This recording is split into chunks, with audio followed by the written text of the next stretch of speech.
Oh, hello there. I was just doing my quantum field theory homework on my Remarkable Paper Pro. As you can see here, it's a little bit awful, uh, but I think now is a good time to shut that off for the day and do this other thing that I was planning on doing and was excited to do all day, which was building this here Lego set of Leonardo da Vinci's Flying Machine, uh, which I received as a gift. And I don't usually do Lego models anymore. I haven't really done one since high school, so I'm very excited to pop it open and give it a go. So, just laying out all the contents. I got bag 1, bag 2, bag 3. I bet it's going to have me go through each of these bags sequentially to try and finish it up. And what is this? I don't actually know what this is. This is a weird little manila envelope that came in the box. Let me see if I can't carefully open it and see what's inside. Oh, it's the wings. Okay, these are the wings of the flying machine that I've got here. Let me see if I've got everything out of it, just to be sure. Yeah. Okay. So that's pretty cool. Just going to the instruction manual.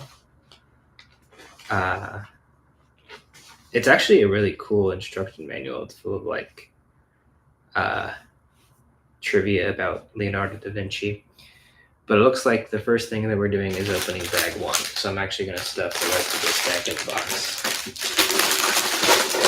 and set the box aside to focus in on bag number 1.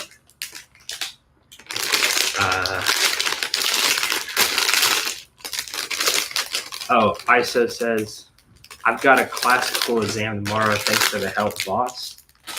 You got it, man. I guess it's Goldstein. No. Yeah, it has to be because I haven't made very many videos about Taylor. So, good luck with that. I didn't much like the Goldstein exams that I had to take. But it was kind of why I started the channel. Goldstein, but Taylor's been helpful. Kind of. When I did Taylor, I only got we didn't even get to Lagrangians. That was the sinful part of my version of the class. So we basically didn't do anything. So I was very unprepared for the advanced version of the class. Let me see if I've got the right piece here. Yeah, this looks good. So I'm not going to try and describe what I'm doing a lot.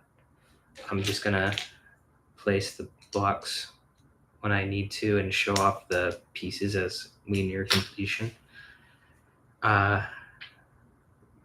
It should be a fairly uncomplicated build.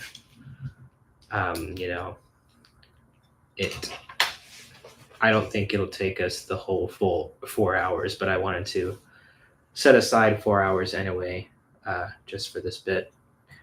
So it looks like this guy. And this is like a bit. There's no way to interpret this stream as anything other than a really elaborate shitpost. As what most of my channel is, actually. It's just that most people aren't intelligent enough to understand that. I don't think even I'm intelligent enough to understand that. Okay. This needs... I like that Lego includes the bit that lets you rip out Lego pieces in every set that they give. It's this guy, this lever, this lever. It is really useful for pulling apart Lego pieces because it can be a total bitch sometimes whenever you're trying to like reset or something. Oh, I need one more little piece. This guy right here. That's not right. This guy. Bu- bu- bu- bu- bu.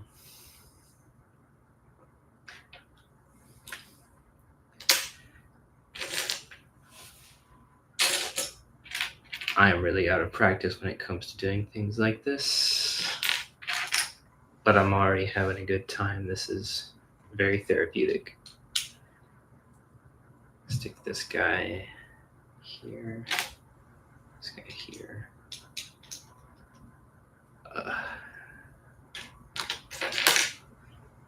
Yeah, dude.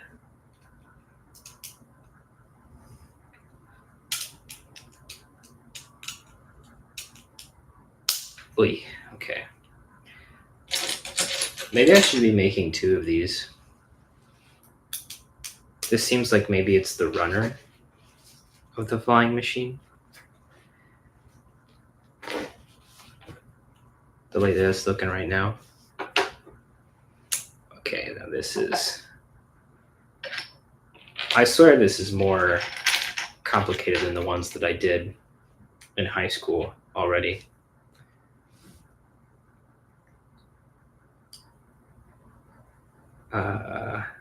Okay. This is not the right piece. This is what we want.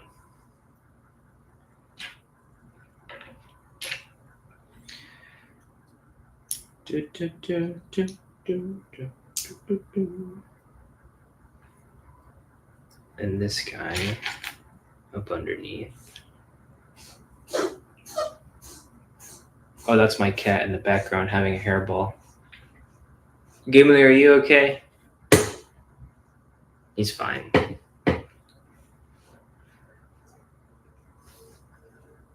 It's an interesting time to have a hairball. He almost never has them. Right when I go on stream, but that's just how it goes, isn't it, with cats?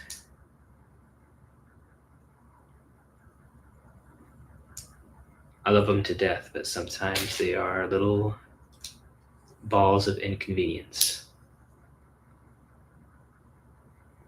Let's see, we got no people watching. Excellent. I'm just talking to myself right now then. That's the way to be. Do-dee-doo. Bum, bum, bum. Bing, bong.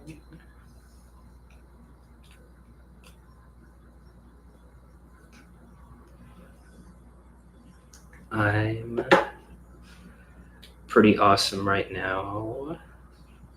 I need another one of these little guys.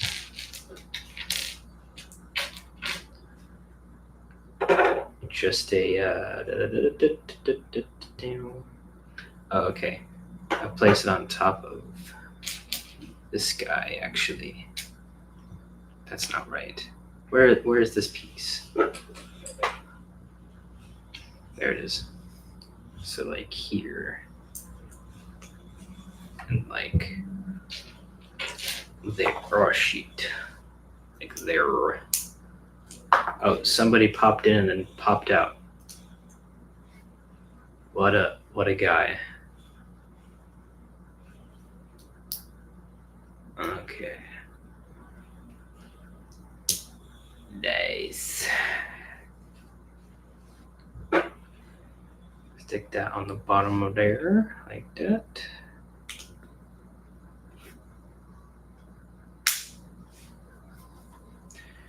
And then stick this guy into this guy.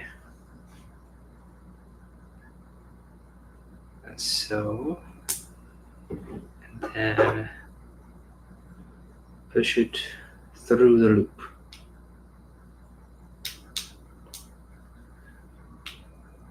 Oh, these pieces are always annoying. get it to snap all the way into place like this. Yes. Okay. What the hell is happening now? Gotta get these guys through one of these blocks. Set a thing on top of it. And then set another thing on top of it. But like a sideways thing.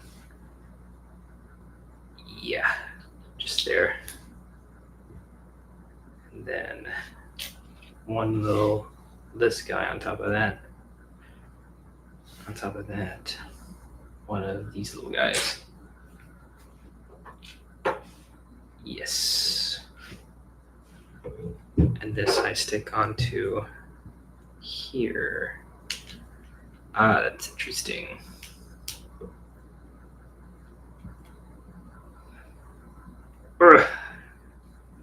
Interesting, but again, I'll always frustrate these little slide-in pieces. But I think I got it. Okay. Just battening down all the hatches, I think. Should be good. It's weird that it's diagonal, but I guess I can't be too upsetty. But this guy and this guy now, he's gonna go in here. Stack of this fella on top of it. Oi! And then stack another one of these guys on top of that.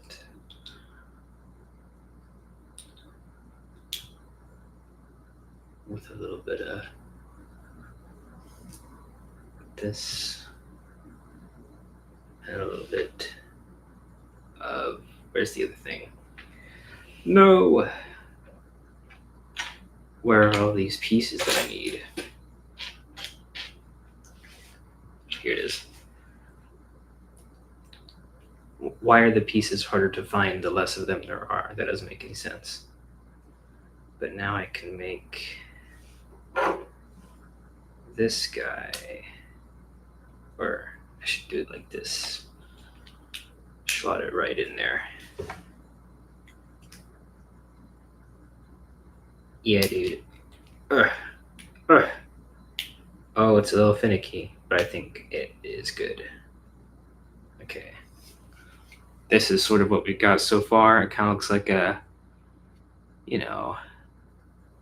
looks like that. Kind of interesting. Next is to get this guy and one of these, stack them up, and another one of those actually stack up on top of that, and then stick them both under here like this.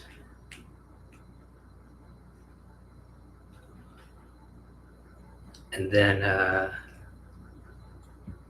okay, I got one of these long boy pieces that I'm going to stack on top of a thin long boy to make a, it's like a long boy that's a little bit wider as well than he should be. A long and wide boy. How did he do it? And then on top of that, he puts even more of these little guys. So now it's a long boy that is about 4/3 as wide as he could be, or as he should be. Who knows how wide a long boy can become, but I know it shouldn't be like this. But then I put it right here, as such. Okay. Son of a bitch. I already broke it. I need to go grab the other piece. Where did it go? Hook.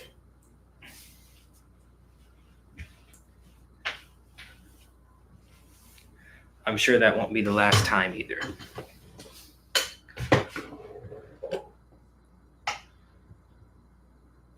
Yeah, dude. Okay. Let's be nicer to it as I do this. Okay. Looks sick so far. So this is where we're at. We've got this weird spaceship looking guy. I don't really know what that's gonna be for, but we got it. We got the next thing. Just sticking a couple of blocks together.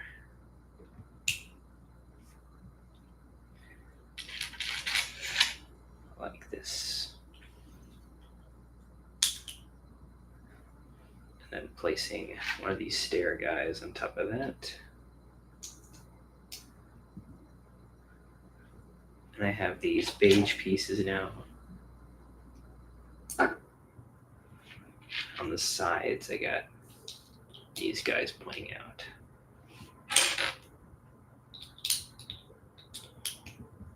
And on top of that, I've got another block. Where are my blocks? There it is.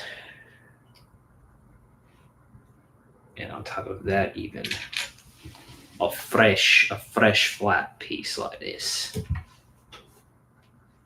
All right.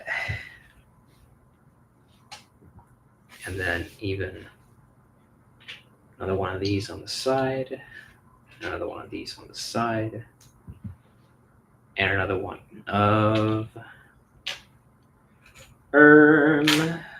these up top. Yes. Okay. And then I get this weird guy to say, this is a really finicky piece. I hope these sort of structural bits will hold it all together a bit better. And place even another one of those flat guys here. And then I could place the label on like this. Haha. I've sort of just made a rectangle, but it says Leonardo's flying machine on it in the lettering. So I guess this will, this is just gonna stick on to here, actually. Right here.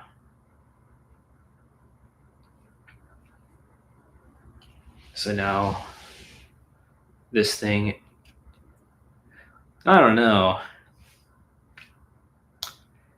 It kind of looks like a guy with, I don't know, maybe a really big like alien coming out of his stomach, I think is the way it looks. Here, you can see that he's got little legs on the bottom. But then his arms on the side, and I'm holding his head. But then he has this protrusion of massive proportions coming out of him. Kind of an interesting shape. Let's continue though. Oh, now we're gonna make his legs longer. So just here, sticking on these bits and being very careful as not to break it. Ugh.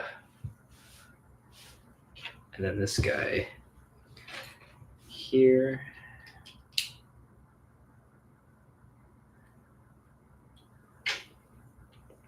And this guy sort of here. Yeah. See, now it looks a little bit less suggestive, and now it looks like he's got an alien coming out of his chest. Not that it was suggestive before. It's just now it has a different shape, I guess I would say. But all right. This is going to be a completely different piece now. So going to start with this guy, this guy, this guy, really long boy, long fella, like that. Place on a flat piece right ear. Another little stubby flat piece right ear. One of these guys right here.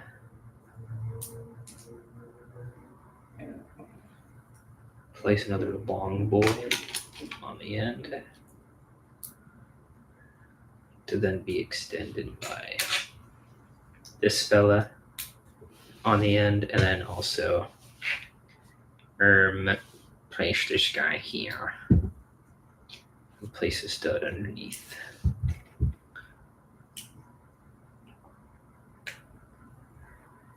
And also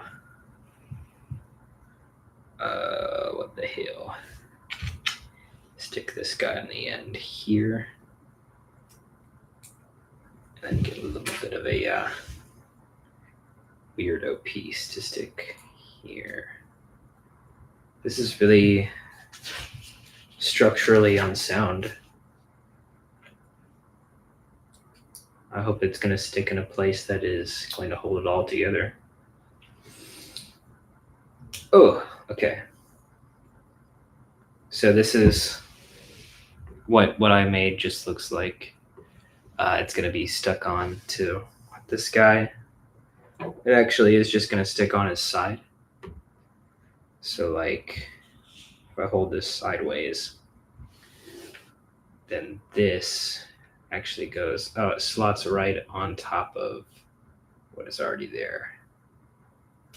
Okay, yeah, this will be stable if I don't destroy it as I place it down, which I did.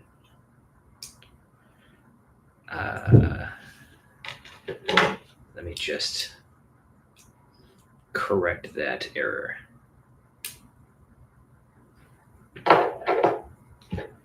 Real quick, like. Oh no, it's backwards. Fudge. Or is it backwards? Well, now I don't know. Probably backwards. How did I do this? How could I be so naive?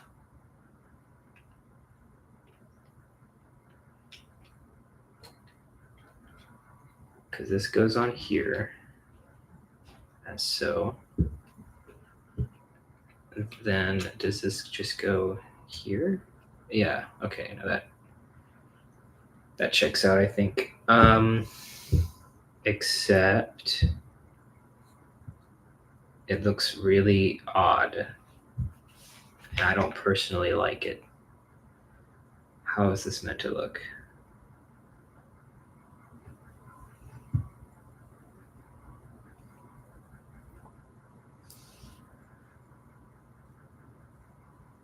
Maybe this goes here. Ah, that looks a lot more sensible.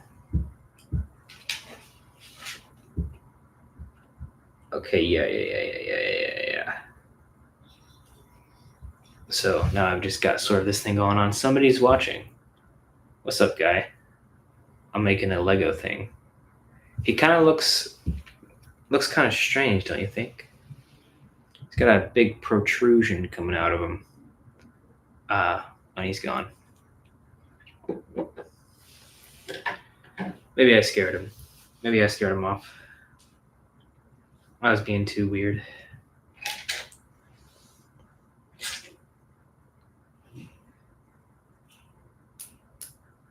That just goes to show. Don't be weird on him. And he's back. Yo, he's back. And now two people are here. Yeah, how did they get here? Don't they know that I'm like supposed to be working on physics problems? And instead I'm playing with Legos? This behavior should not be encouraged. That's why they're gone again. They left already. They don't ever stay long. You know, these viewers. They don't stay for very long, but that's okay. Because I know that they're not going to stay very long either. And I'm being vague in that. What I'm trying to say is that their career won't last very long if they don't watch this very important video that I'm making right now of me making a Lego thing. And my voice is already starting to go a little bit. And I sound pretty kind of gross. I have been at work all day. So maybe it's that.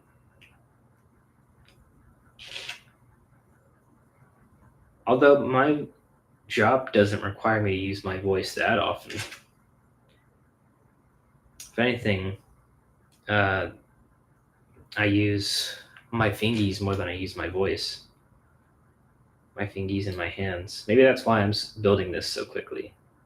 I don't know if I'm breaking any Lego records here, but I think I'm going through this fairly quickly. Feels like it anyway. This thing I'm going to stick on to the other side. Just here. Okay. Be careful with these pieces because they are finicky. Okay. Everything should be snapped into place now. Yeah. So it kind of looks like maybe a Smite character. I would play as this guy in Smite. But it's actually going to be a flying machine eventually. Now this is interesting. So we got to stack a couple of stud pieces here. Stick it on the end of one of these guys. And then do the same thing on the other leg.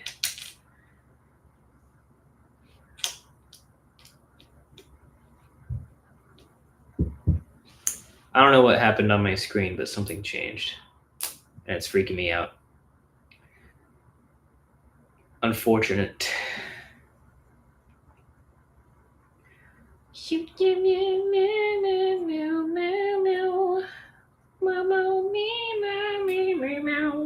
I was listening to some Korn right before this stream. Not that I'm a huge fan of Korn. I just felt like listening to Freak on a Leash because it's fun.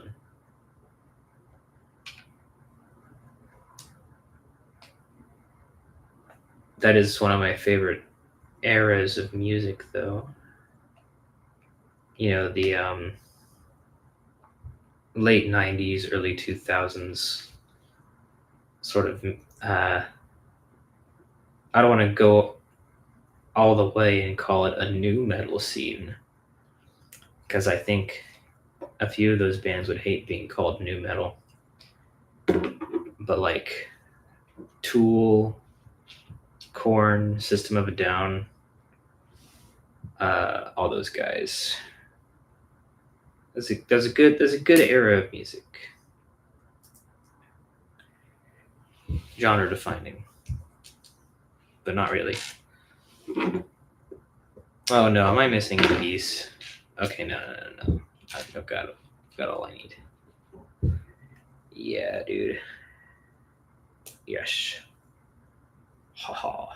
And all I have left is we got the typical leftover pieces, but they're just like trash pretty much. It's a stud and one of those 1D squares. But with that piece going into place, that is actually all of bag one.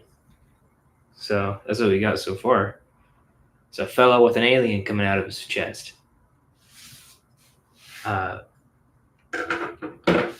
It will be a flying machine.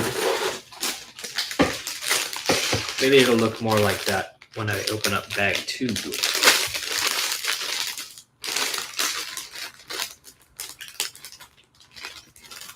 Bag number 2 has a bag inside it. It was pregnant. And it gave birth to a baby bag.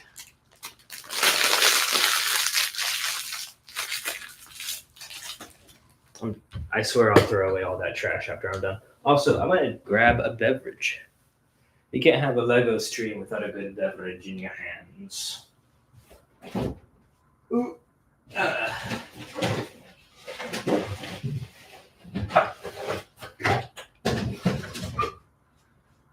My apartment is very small, so you can probably hear me rummaging around. But I just grabbed myself a freaking Dr. Pepper. This video is now sponsored by Dr. Pepper, as well as Lego, as well as the Renaissance era of Italy.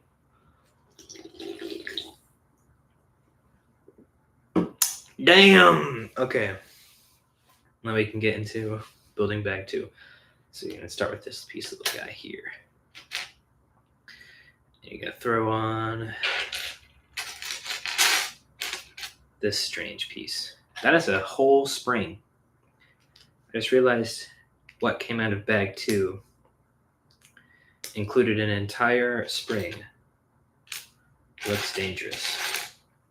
I don't think I've ever built a Lego set that had a spring in it before. Clip this on. And then it's a brown piece that will flatten it out.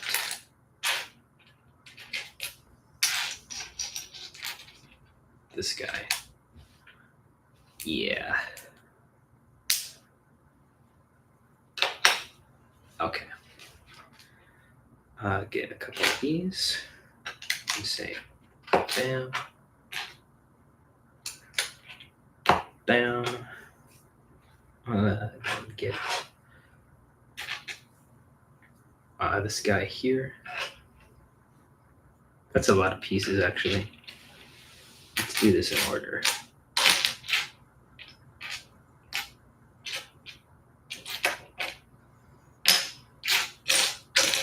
If I can find the pieces. Are they in the pregnant bag? Are they in the bag baby? They are. I should have known.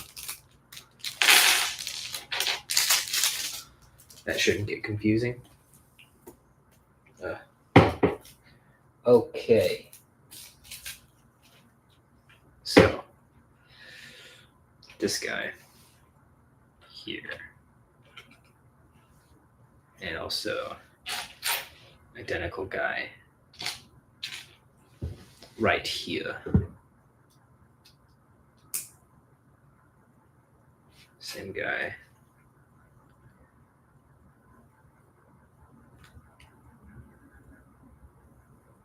No, that is throwing me for a loop. That's no, this is a different piece to this guy, I think. No. What the hell is this piece? Oh, it's this.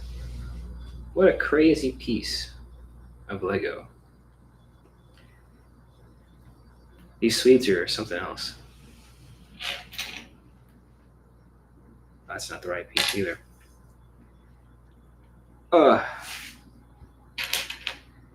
It's gonna take me all day to sort these pieces out. Here it is. And then one of these guys. And also this guy.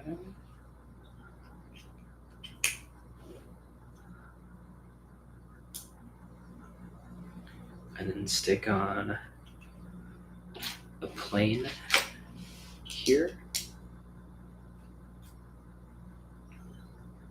And then some little joints, I guess. This is a strange looking piece. but just here. And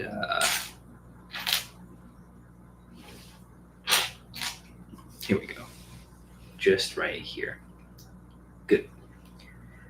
Okay. Now these long boys to stick on the end. Ugh. If this was a professional Lego channel, I would have a GoPro on my head right now. Just just kind of pointing right in front of my face as I'm looking at the pieces while I'm building them. But this is not a professional Lego channel. I didn't have the funds to make that startup. I just had the ones to make a physics channel instead. So that's what you get, you bastards. I think this piece goes here, first of all.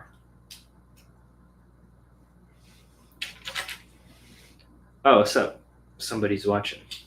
I hope they don't leave immediately, and they're gone. It's pretty funny stuff. But I mean, I did preface the announcement of the stream that this is 100% for me. And I hold to that strongly. This is a stream that is entirely for my well-doing. Oh, hey, someone is watching again. I hope they don't leave immediately. But it'd be funny if they did. Okay, there they go.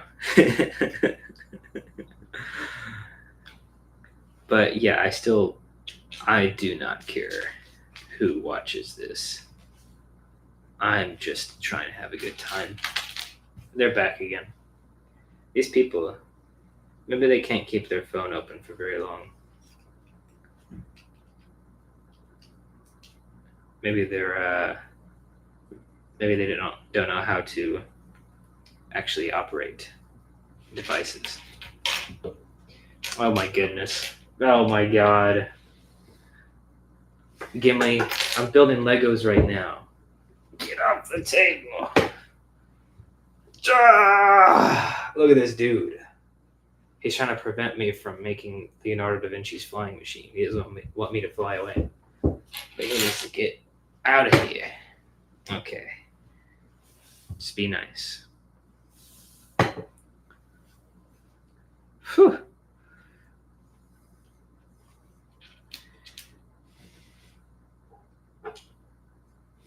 Surprise visit from Gimli the cat. He's one of the more powerful beings in the NA physics cinematic universe.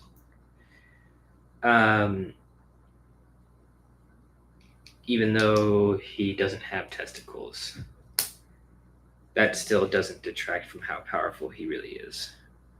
You haven't seen his final form yet.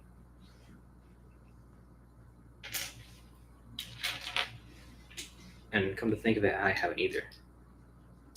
There's a terrifying thought. Not even I know the full capabilities of my own cat.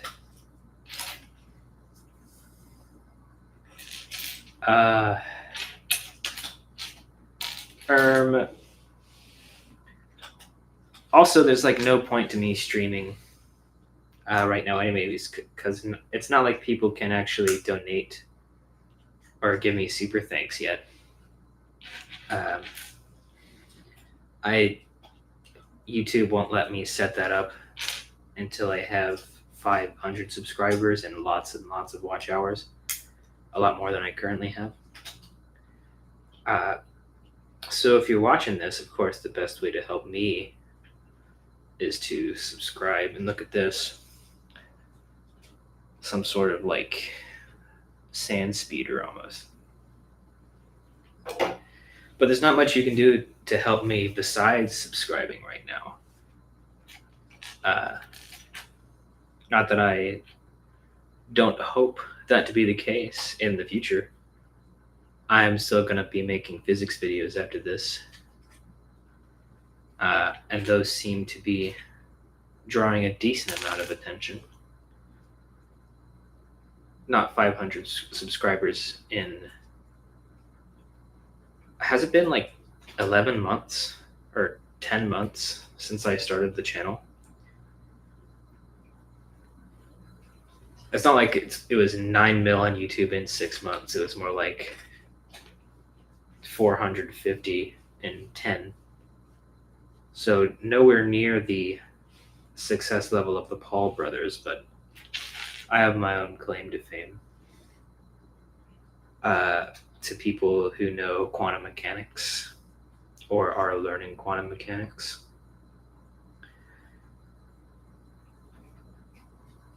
This is like not a very secure piece here. Stick this guy on there. Get like a brace here. Oh, I got 2 people watching now. This is crazy. What's up, guys? Welcome to Nay Physics. We build Legos. Never, except for right now. Because it's a vibe. I'm just doing it for fun.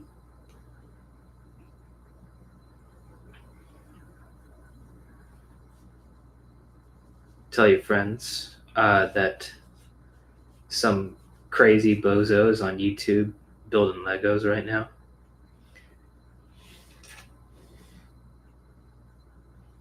And they will point at you and laugh for even knowing that that's a thing. Yeah, you tell them that your favorite physicist, your favorite physicist content creator is on stream right now building a model of Leonardo da Vinci's flying machine. And they will give you the strangest look, I guarantee it. They will just be dumbfounded by what you just said to them. Gimli, what the hell? Yeah, you crawl out of frame. I don't want you in the frame anyway. Bastard. Okay. So I've got this sort of pogo stick thing going on. Like the hit System of a Down song Pogo is what I think it's called Jump, actually. It's just like that. But in Lego form. This is critical to the development of the flying machine, that you first invent Serge Tankian and the electric guitar. Then and only then can you have things like flying machines. You look back at the development of technology in the last century, and you see that it goes like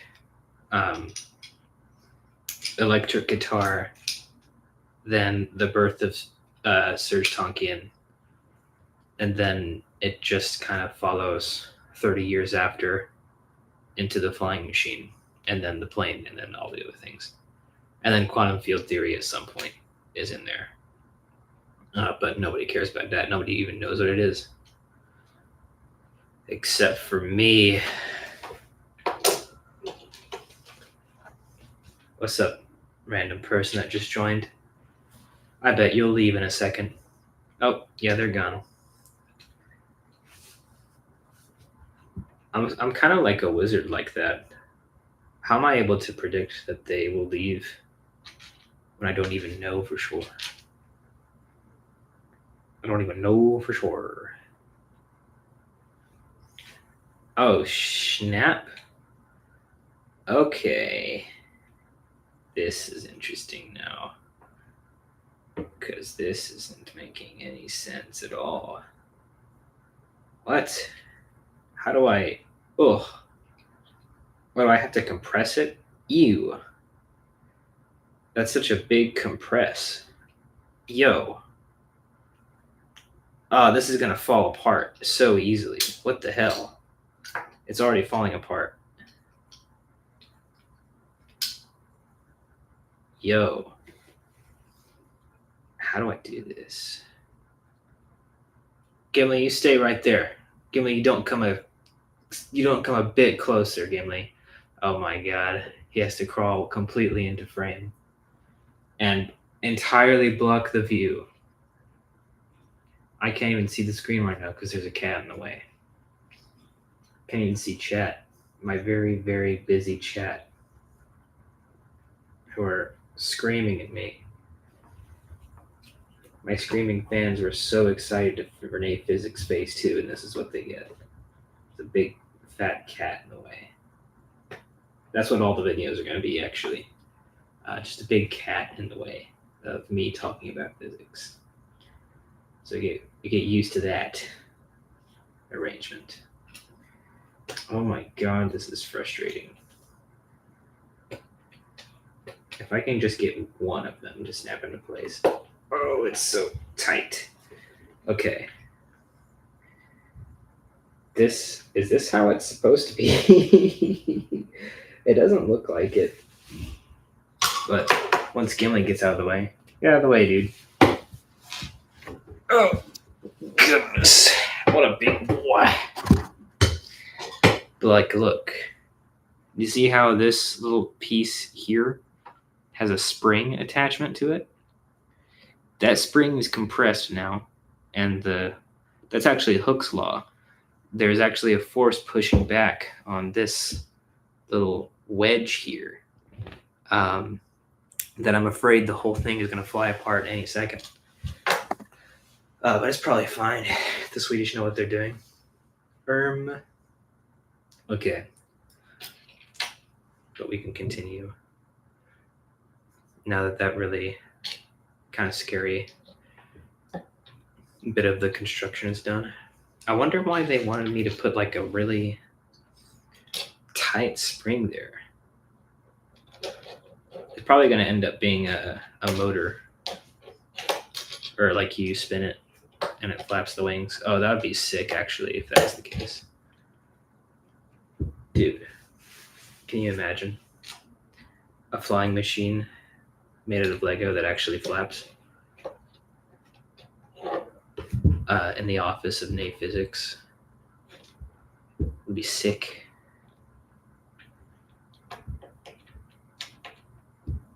It's gonna be unlike any other physics channel out there. This piece is really hard to place. No, Gimli, you can't have that Lego. No. That's the last thing he needs. He doesn't even know the history of Lego. I don't even know the history of Lego. Neither of us can be trusted. This piece is really frustrating me. If I just stick the red thing in here. Do I have another thing that I can use for this? No, I can't. How frustrating. Chat is absolutely bumping right now. Can I hear a hee-haw from the chat? Chat, is this real? This thing right here, it's not. Actually, it's not real. It's a cool idea. The flying machine that was built by Leonardo da Vinci, but it was hardly practical. He's like, this will actually run. You will actually flap your wings to use this. You will use your big ol' arms with your big ol' monkey strength to like flap the giant wings that are on this thing, and you will use it to fly. That's a big ask, especially of a malnourished Italian person from the 15th century. It's like impossible. This is not the right piece. Not to disparage any malnourished Italian people out there. If you're Italian and you're malnourished, maybe just don't go trying to fly on flying machines. Maybe stay in your house and make pasta instead for me to nosh on. That'd be nice of you. That'd be really nice.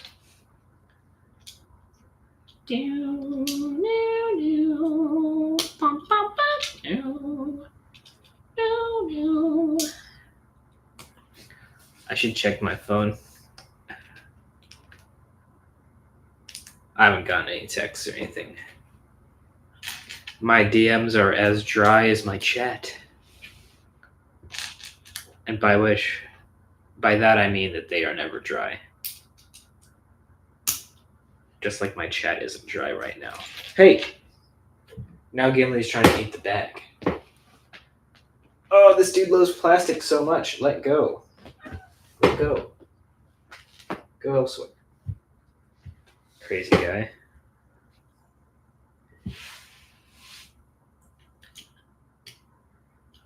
Dude doesn't know what's good for him. He's already back up there, isn't he? And he's right behind me, isn't he? No. It's okay, I will stop him from noshing on plastic, because it's not going to happen. Not on my watch. Hey. It's a wonder that this guy hasn't shown up in very many May Physics videos yet. Because this is how rambunctious he is all of the time. 100% of the time. 100%. He almost knocked off my whole laptop. My recording setup right now is actually really precarious. I wanted to get a view of the whole table. So my laptop is actually sitting on top of a suitcase. Sitting on top of a suitcase. But look at this bit. Shoo! That is something. I don't even have any joke to make about that guy. Because we're about to make the next bit. With these weird pieces. Pew, pew, pew. Bow, bow, bow.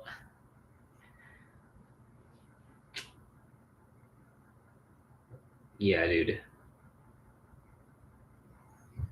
Maybe I should talk about quantum field theory. Maybe that'll get people watching.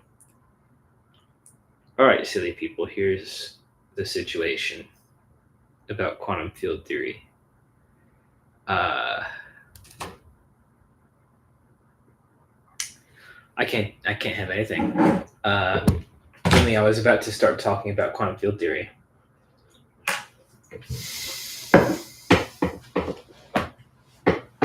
And he's gone again. Get out of here. Crazy guy. Where was I? Oh, yeah. All right, silly people, here's the situation about quantum field theory. There's a place where I can go, where I can quantize classical fields, and that's pretty much the entire thing. You try to set up Lagrangians for particle physics systems, and then use the Euler-Lagrange equation to get a field equation that is, an equation in terms of a particular field you want to study, whether it be a vector field or a scalar field. And at that point, once you have the field equation, you do a spatial Fourier transform on the guy, which actually allows you to rewrite the field equation pretty much. Instead of it'll probably be in terms of a Laplacian of something if you did the field equation right. But then once you do a spatial Fourier transform on it, that Laplacian will turn into a minus k squared on the relevant term, which is interesting. But once you have that, you'll probably see that it is just the same equation as a harmonic oscillator. That's what it typically turns out to be. Most all quantum field theories can be generalized to a harmonic oscillator if you did it right. Let me make sure I'm doing this right. Oh, no, this goes on here. Okay.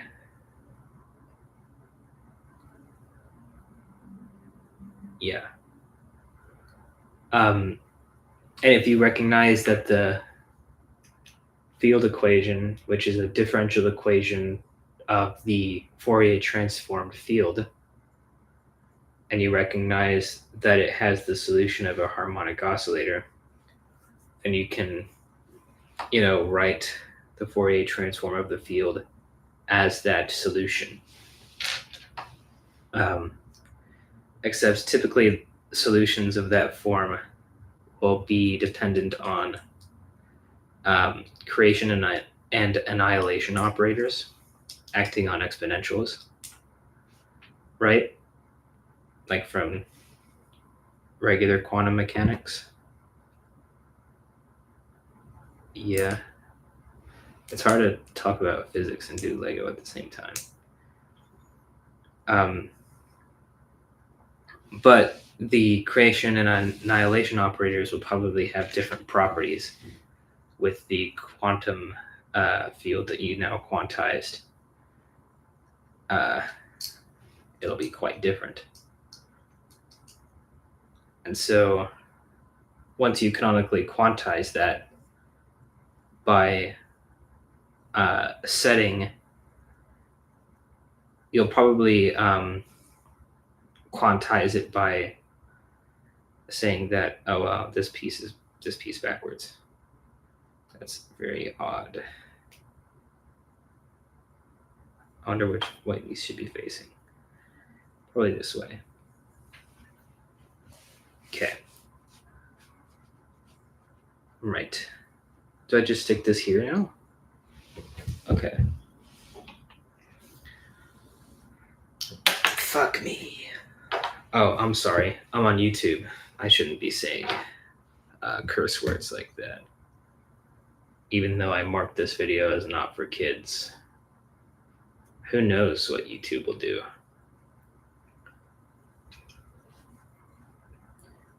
To bust a small-time creator like me. Yeah. I've got no chance if YouTube comes after me. Because I'm just too small. I'm a small little creator. Hello, I am a small independent content. That's me. Oh no, dude. You'll never see me fall from grace. Except you just did. I just fell from grace. From that shit. I think I can fix it though. Yeah, it's weird that it made me construct it in the order that it did, honestly.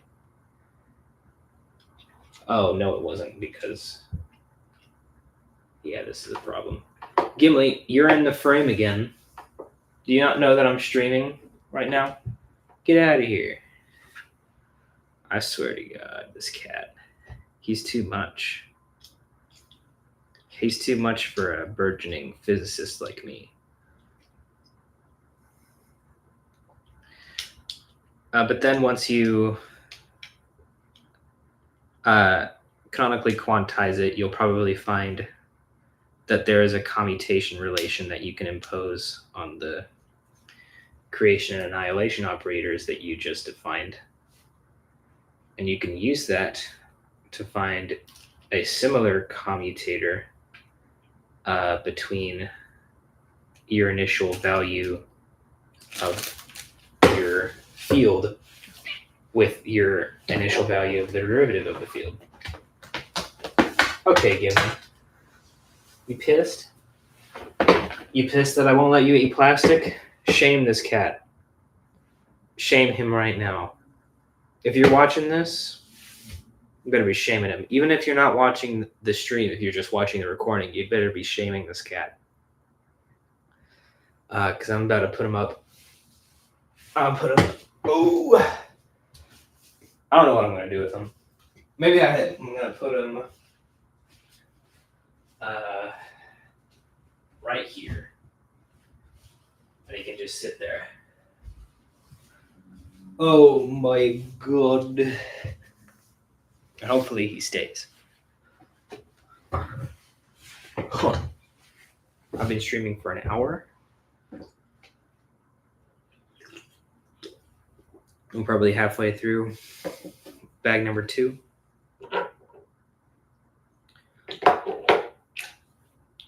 Which probably means I'll finish at the 3-hour mark, if I had to guess.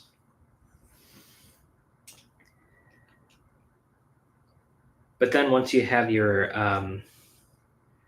commutation relation between the initial value of the field and the derivative, or the initial value of the derivative of the field, you can use that to calculate a propagator from t to t prime of the field, which will probably be in the form of a retarded Green's function. I hate to use that word. People were calling it retarded Green function before retarded meant mentally challenged. And I would love to tell you what it actually means in the context of math, but I don't know what it means. I think it was just a word that they chose. Mr. Green of the Green's theorem, of the Green's function, who came up with it, and it just stuck. And the politically correct department didn't come after the physicists yet for using it, so we're still using it.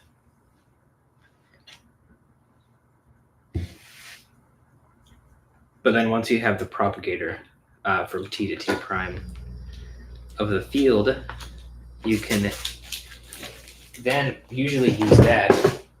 What are you chewing on now? Stop. You can usually use that to actually then get a full equation for the field itself as it varies in time and space.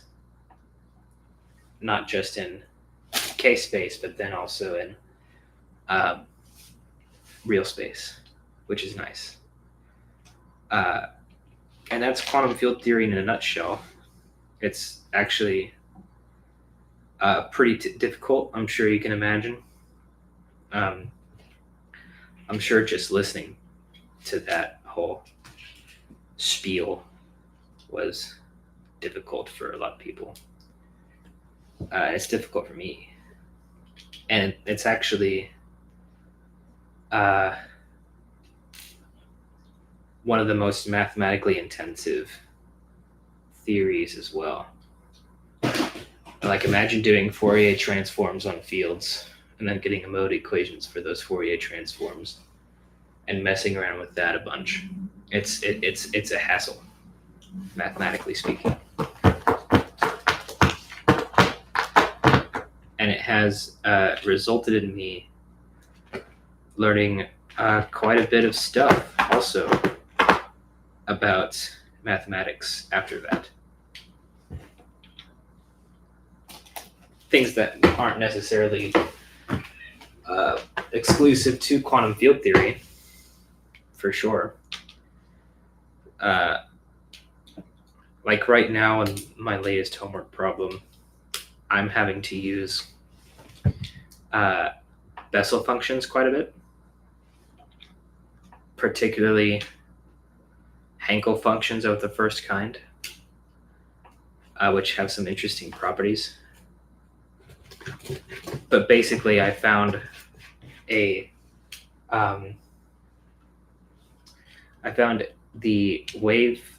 field equation for a scalar field in an arbitrary d dimensions.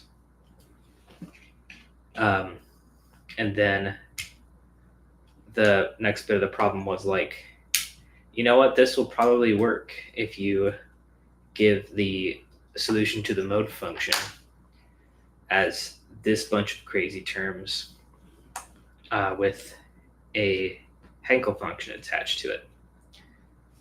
And I'm trying to prove that that is true. That's the goal. But because of that, I have to end up doing like time derivatives and things on the mode function that get very noisy very quick on the math side. It kind of feels a little bit like algebra hell right now, but I think I'm close. I'm learning a lot about like the properties of Hankel functions to do that, particularly the recursion relation.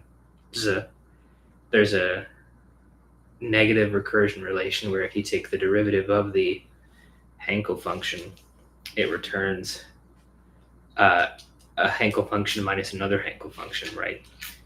But then there's another one where if you just have the Hankel function multiplied by some scalar, including the argument of the Hankel function and also its index, then it will return Hankel function plus another Hankel function. So it's absolutely bonkers. And there's definitely a path that you have to take to simplify all of it. And all I need to do it is find out what the math is on that. And it's an endless battle is what it is. I don't think I'm doing this piece right. It's like this. No, it's like this. I don't put this piece here. I, in fact, put this piece here.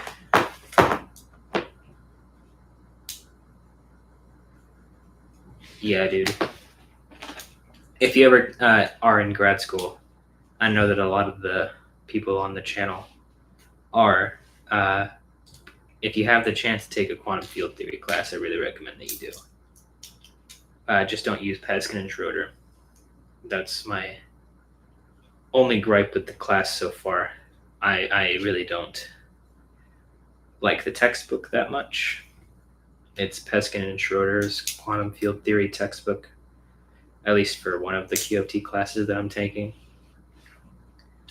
And like, what an equation sheet that book is functionally.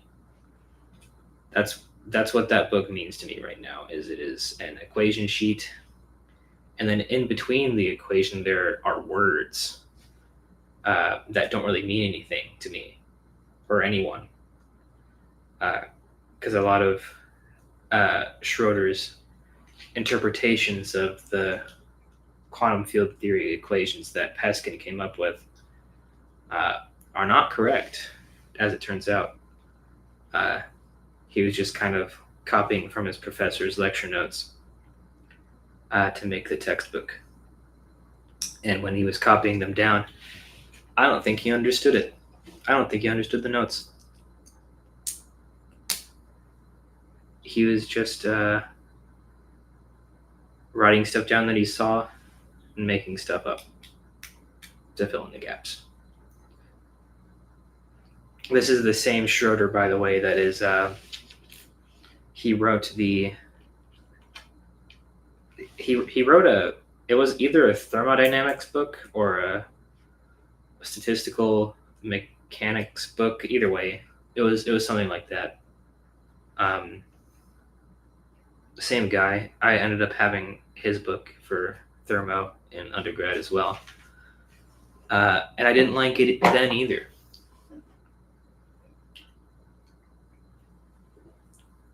Obviously, quantum field theory is a way different beast.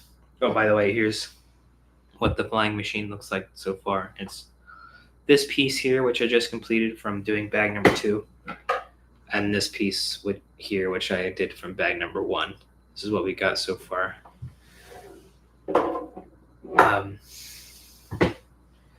And you'll notice that on the channel so far, I have like less than 10 thermodynamics videos.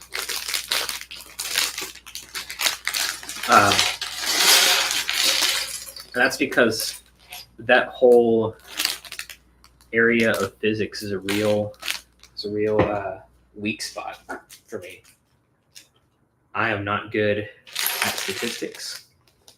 I think that a lot of the things that come out of statistics are unintuitive. Things like combinatorics and all that junk,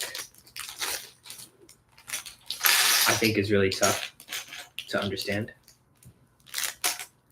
And I just never got it.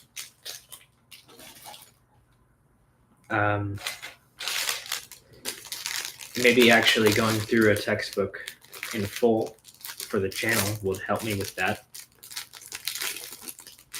But I have no plans to do that in the near future.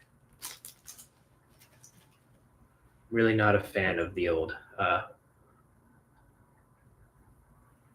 thermodynamics. Also, there's not a very good standard on what, which book to use for that sort of thing. Like I said, some people use Schroeder. Some people use Blundell and Blundell. For my graduate statistical mechanics course, we just taught straight out of David Tong's lecture notes, which were really good, except it's David Tong, so he's not explaining a lot of the in-between stuff. He's just really going through the math in very rigorous ways, and I like him for that. But if you're trying to learn the concepts behind it, I wouldn't recommend starting with him. Any of his lecture notes, really. And he does have a lot of them. Dude is prolific. I hope that people do end up compiling his lecture notes into a textbook of some sort. Either posthumously or soon anyway. I think it'd be really cool to do a series on a David Tong book. Maybe that could be the next standard for statistical mechanics textbook.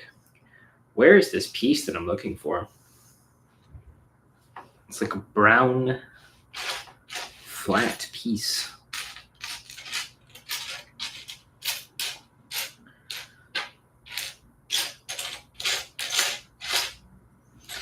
This is going to frustrate me in a second. I'm going to be absolutely out of my gourd if I can't find this tiny little Lego piece. Is this it here? Oh my God, that's it.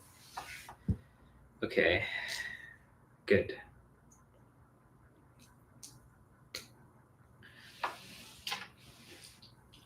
Yeah, we're just yapping right now.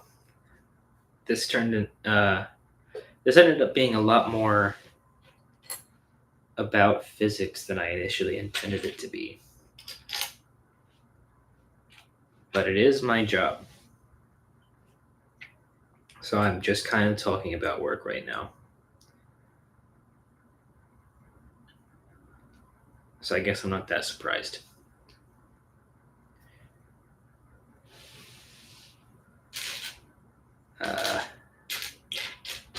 This guy.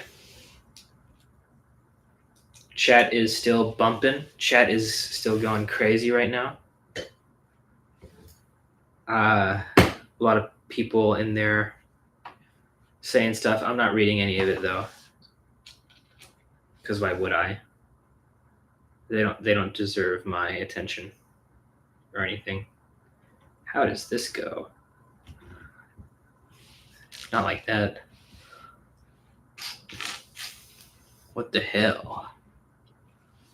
It's not this piece. No, it's a different piece. It's like a really strange Lego piece that I've got to put in here.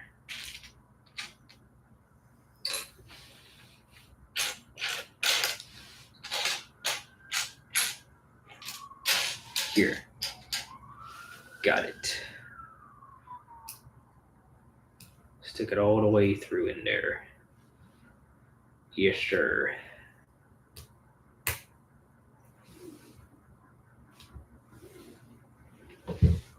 And this is incredibly relaxing to me as well.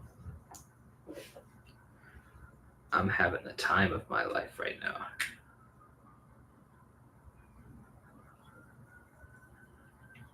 Not doing algebra, even though I really should be. I think the police are coming after me. They said this guy is too crazy on his stream. He's way too high energy. High energy. Physics reference. I back at it again with the physics reference. I can't stop with these. God, shit. That's really annoying. I wish they would stop making all that noise out there.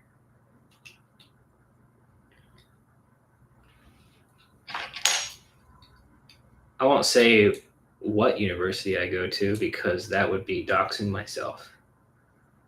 It'd be very easy for people to figure out where I work. I feel like people would be able to figure out where I work if I just told them like which quarter of the country I live in. I feel like once they if they nail that down, then the rest should come naturally. But I'm saying too much, I'll stop. But I do live on the busiest street in town. That being said.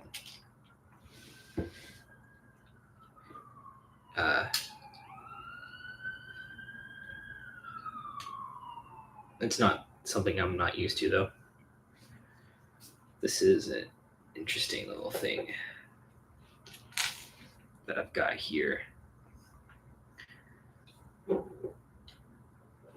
You know what this kind of looks like? This kind of looks like a... I don't know what they're called. They kind of just hover on top of the water. You drive them through swamps. Kind of reminds me of that. I saw one on the road the other day. No idea where they were going.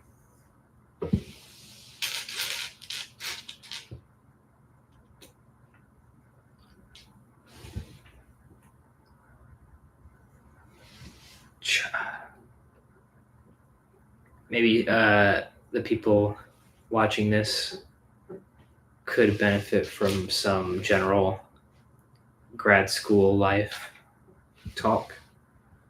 Some grad school, just talking about my experience with it. I could tell you my experience with it. I don't mind doing that. Just yapping. I'll say this.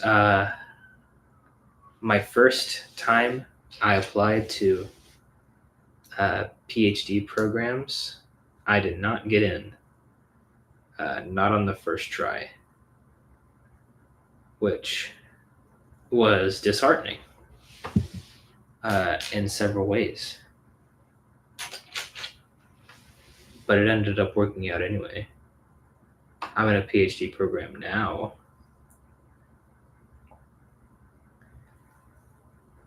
It makes you wonder,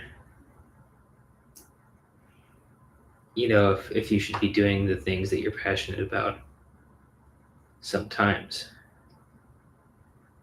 And of course, the answer is most of the time, always just do what you're passionate about. I think the second you give yourself up to anything else is it will defeat you more than you would think. I couldn't imagine giving up physics. It's like my whole identity. Besides, you know, Legos right now. And I won't give up much more of my identity because that's not what the channel is about right now. The channel is about physics problems. So, let's see here. Okay.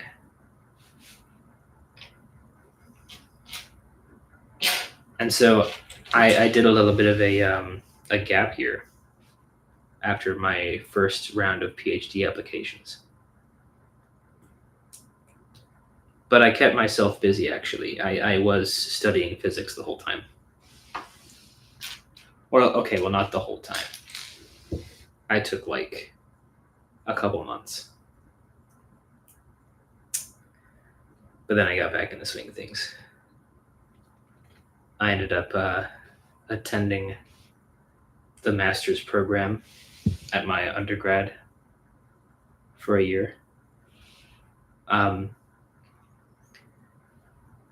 Just, to keep my mind in shape while I was waiting for the next round of PhD applications.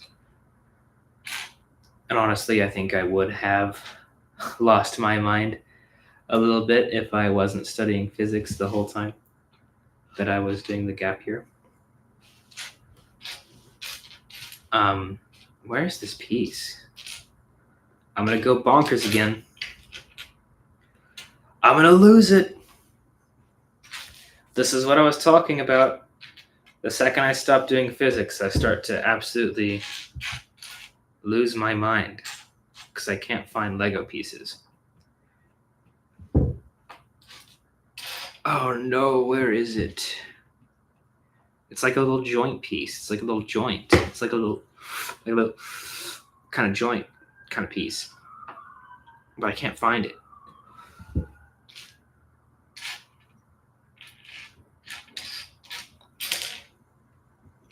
I don't condone the smokage of any herbal substances. That's not what innate physics is about. Here it is.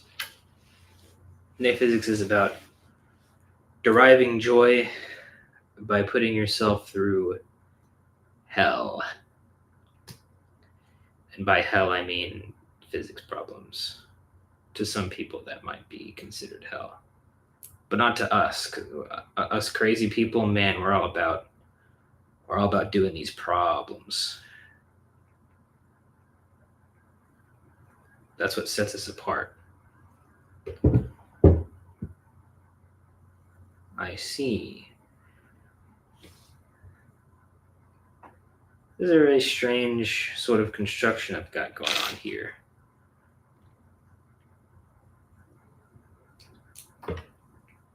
Maybe it will be improved. Oh, maybe it's backwards? I think that's what it is. Let me just...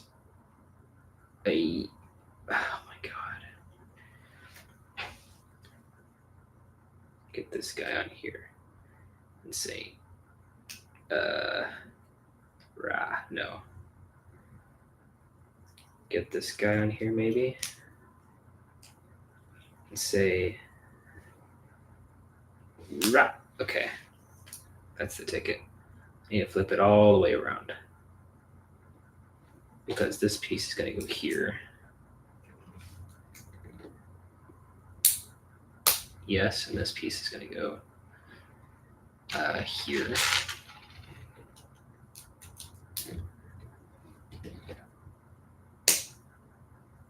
But then these pieces actually need to be flipped. So I flip it like this. And I flip it like this.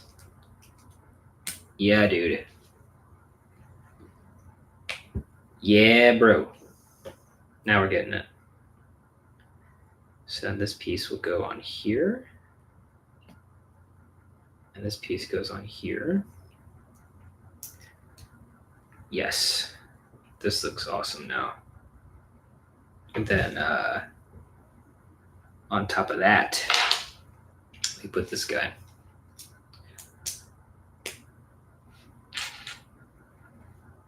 This guy. On my second round of PhD applications, I applied to like 13 different schools. And I got into like 7 of them. That's a lot better of a success rate than applying to 13 and getting accepted to 0, I would say.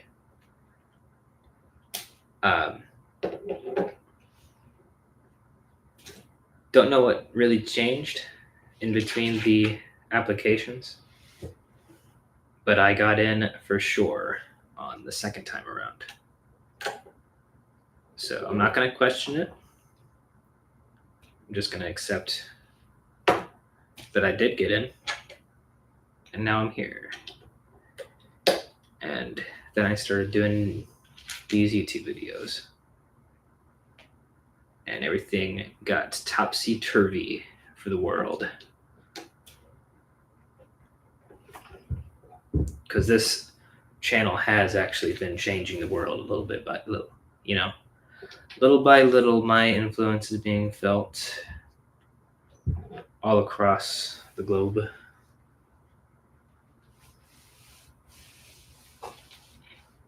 The next generation of physicists, they'll all be picking up their stuff from me. I'm the starting point. I'm the nexus of the physics community. Or I will be once I finish literally any physics textbook. Right now, it's not looking too good. Right now, I've finished most of a outdated textbook. That being Newman's computational physics. I still am kind of frustrated that people didn't tell me sooner that there was a newer version of that book.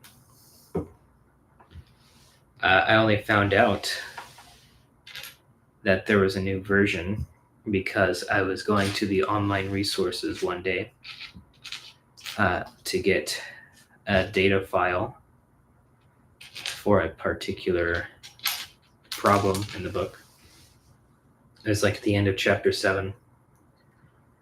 And I realized that they changed the color scheme of the website from red and white to yellow and white. I was like, what could have possibly have possessed Newman of computational physics fame to change the color scheme of his website? And then I clicked on the other tabs of the website, and there it was, the new version of the book. So, yeah, got absolutely screwed by that. Months of videos about the old version of the textbook now will probably be completely useless. Python has changed quite a bit since the time that he wrote the book the first time around, and with what is out there nowadays. I imagine the new version of the book doesn't have VPython on it. That would be nice, to not have to mess around with that. I really hate VPython.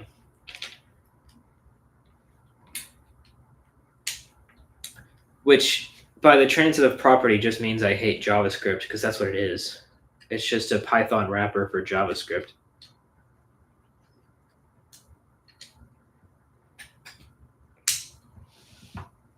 Which I also kind of hate. But whatever. I don't think I'll be doing a problem with VPython anytime soon. If I want to make 3D animations, I'll just cry and then ask an AI to do it for me.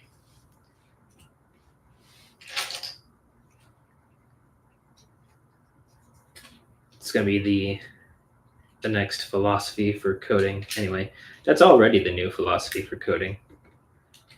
Receive a problem, cry a little bit, ask an AI to do it for you. I'm hoping that I can put out enough YouTube videos where physicists won't do the same thing, but of course they will. I've already started to do a little bit. Just feed a whole physics problem to ChatGPT and just read off what it says, It's not very good at doing physics problems, it turns out. What it's really good at is doing complex integrals that you don't know how to do. And that's pretty much it.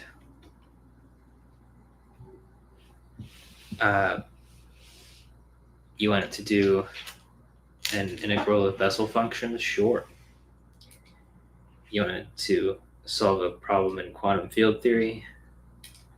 Maybe it needs to go back to the drawing board for that one. Probably. Maybe they should let me design an AI chatbot to solve physics problems. Oh god, maybe the next version of ChatGPT will use my videos as training data. That'd be crazy.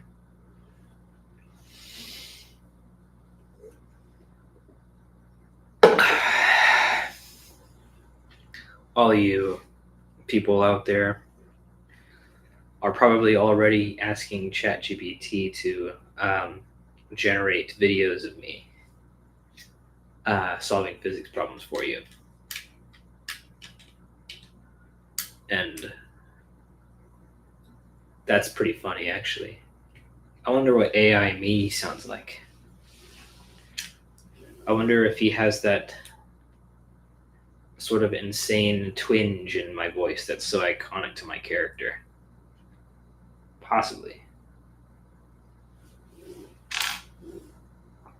Maybe it can be recreated by AI, maybe not. Maybe there's not enough training data yet. Maybe I usually purposefully use bad microphones so that the audio quality isn't good enough for AI to copy.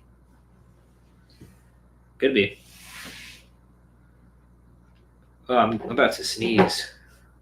This is going to be really gross. I'm going to sneeze all over the manual. I think it's okay. I think I made it out. Where does this piece go? Oh, just here. This is turning out to be something else. This whole piece that I've got going on here. It's just some kind of structure. Like it kind of looks like a trebuchet almost, or a catapult. It's not immediately what would come to mind for a flying machine, but I don't know. Maybe it'll all come together. In fact, I would bet that it all comes together. That's usually how Lego sets go.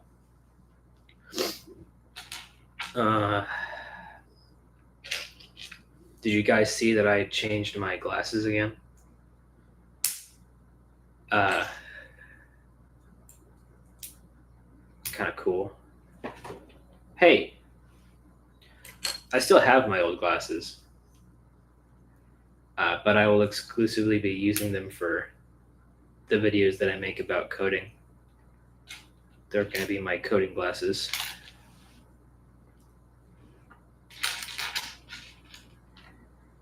I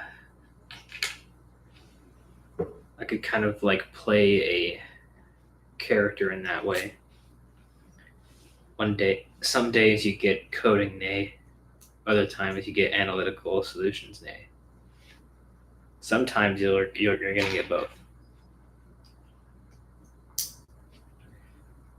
Particularly when we start getting back into Griffith's Quantum Mechanics Chapter 2.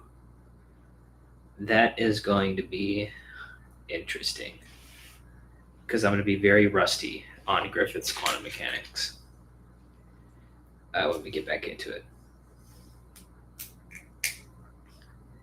But we'll figure it out, as we always do. I should have a channel motto at this point. Be like, we'll figure it out. Maybe that's too cheesy. The current tagline of the channel is I do physics, which is actually a jab at some certain people with whom I was acquainted at one point.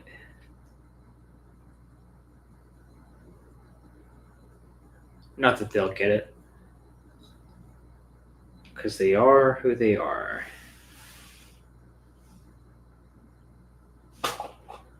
Did I mess this whole thing up? It kind of looks like I messed it all up.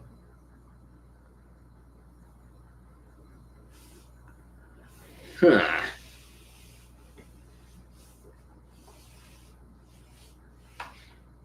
Because this piece should be going right in here.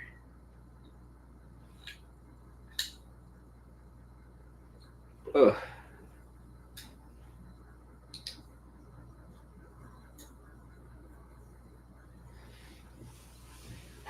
Do. Oh no, because it's not supposed to go there.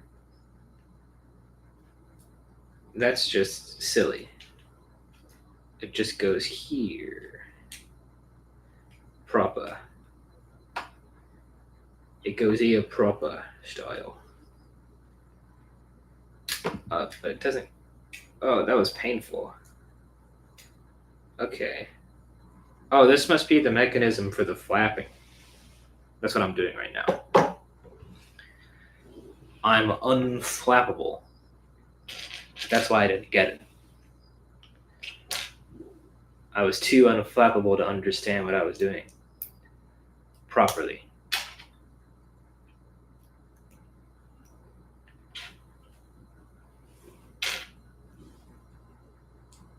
Can't be flapped.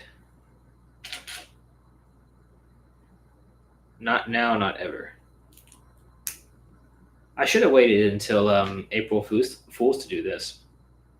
I just realized.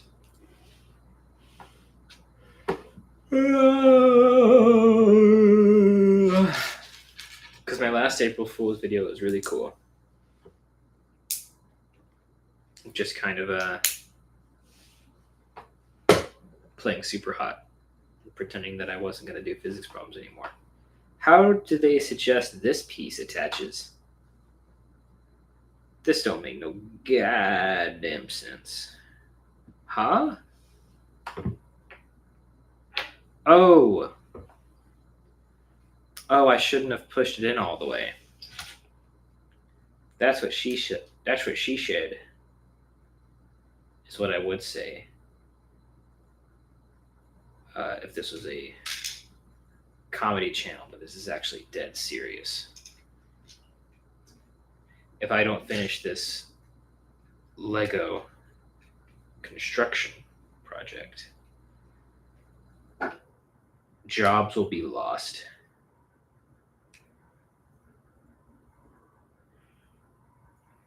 People will be ruined. I think I got it now. But I gotta be very careful pulling this piece out, lest the entire project collapse under my fat fingers. Okay. The gap isn't nearly wide enough. There it is. Okay, and then push it back through as that. Aha! Now this is nice. This is pretty fancy stuff right now. Moving on to step 95.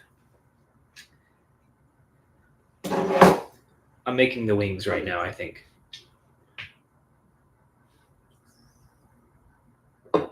Or at least the flapping mechanism.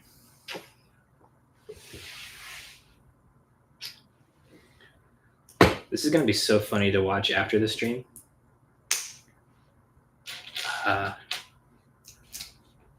Whoa.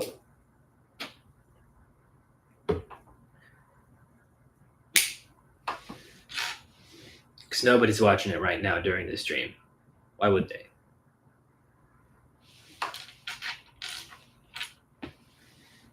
It's not like I announced it or anything. To the world. I think 5 people watched the announcement. I think 5 people watched Phase 2 when. Or some crazy small number like that.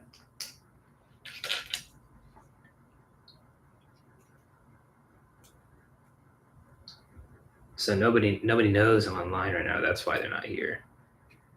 It's just that nobody is aware of the goings on. I should have made it more obvious. I should have planned it. I should have announced it at least days in advance. Maybe not weeks, but at least days. Just up there.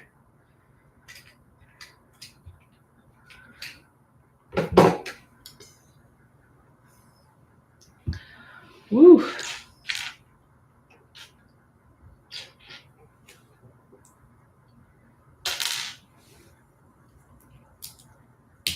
I will say, getting used to these glasses is interesting because they're built the same as the glasses that I had before the last pair. It's just that they're newer. They're like shinier and glossier and smoother, so it feels different on my face. I'm sure people with glasses can relate that the first few days wearing new ones feels kind of weird until you get used to it, and then it's every day after that is just another day of your life in physics. Because if you're wearing glasses but you're not doing physics, I mean, like, what are you doing? What are you, a librarian or something? Or maybe a dad who doesn't see very well? I don't know. But you're certainly not living it up with the greats. With the people who are your real constituents. Your real bozos. Let me yank this piece out here, slide it here, and put this guy back. Okay. And then push this all the way through. Yeah.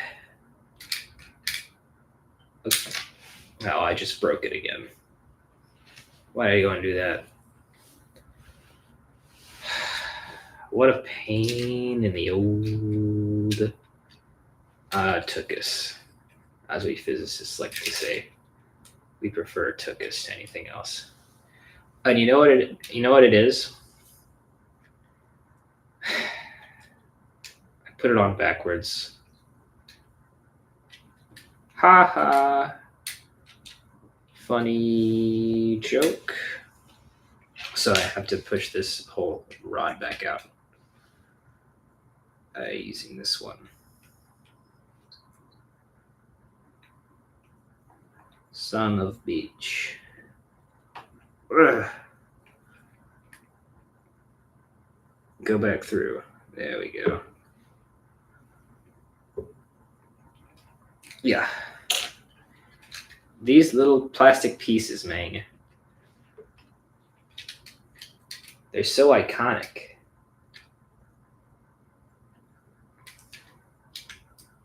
Okay. Let's do this the right way around. This will go on here. This will be placed on top, which I did not do before.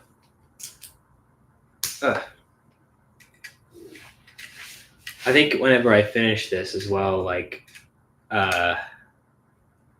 probably not going to continue on the stream if nobody's watching, just me building the shit.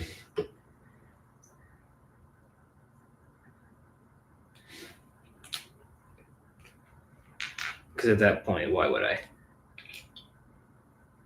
Who wants to actually watch me solve a physics problem in real time? That sounds unfun.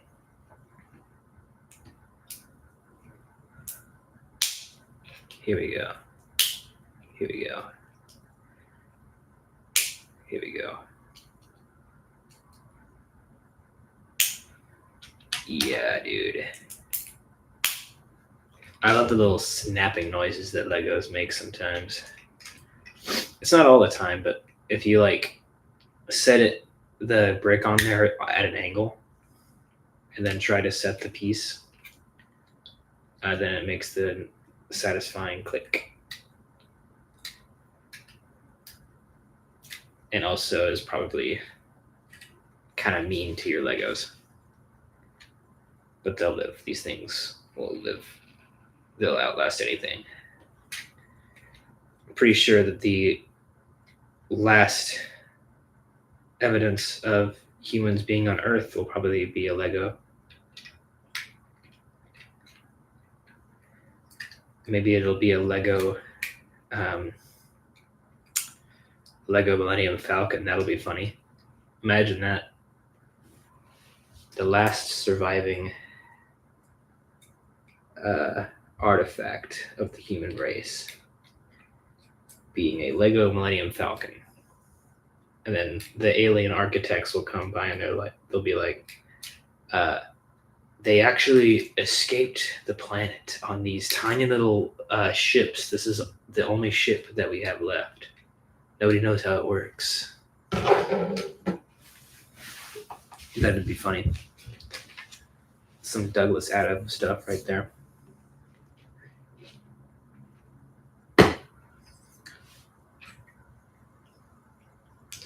Still don't have anybody on the stream.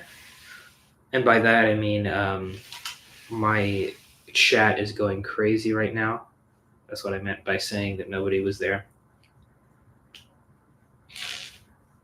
Which is why I just keep talking a bunch of nonsense, really.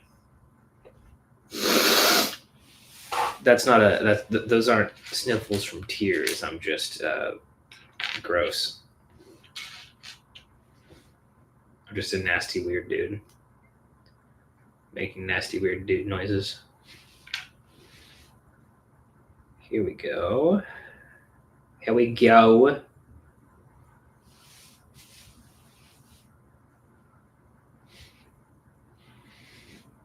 Ew, this piece is squishy. It's got like a give to it. It's made of rubber, not plastic. Let me make sure this is the right piece. Yeah. This is obviously a very unique piece because they made sure to specify the correct length of it. It's 3.2 centimeters, which is a length I'm utterly unfamiliar with.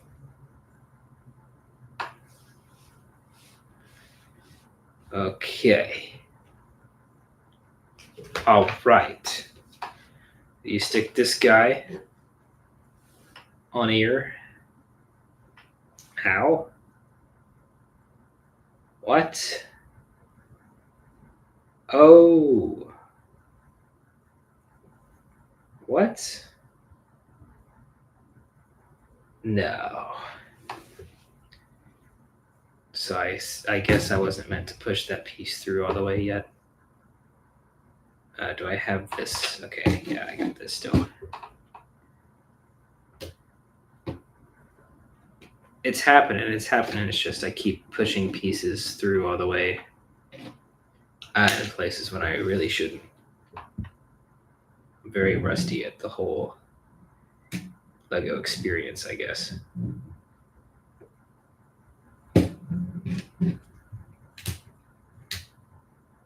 Okay.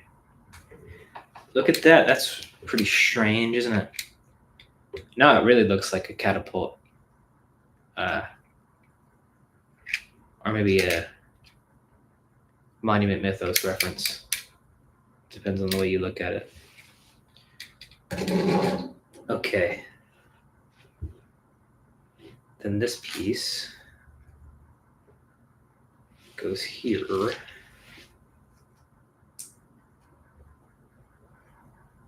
With, oh my Yeah, okay. This guy, top of that. Really? Is that how this is supposed to be? And then stick this guy on top of there.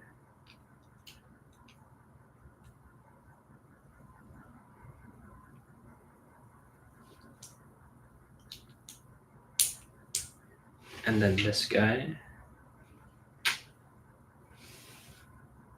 Where is this piece? It's here. On top of here.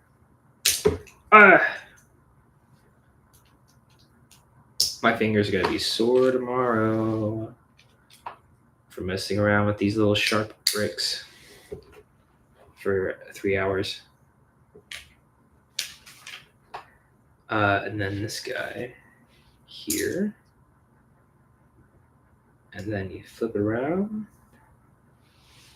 You say this guy on top. And then a couple of, or actually just this guy followed by this guy. This is a really quite strange piece that I've got going here.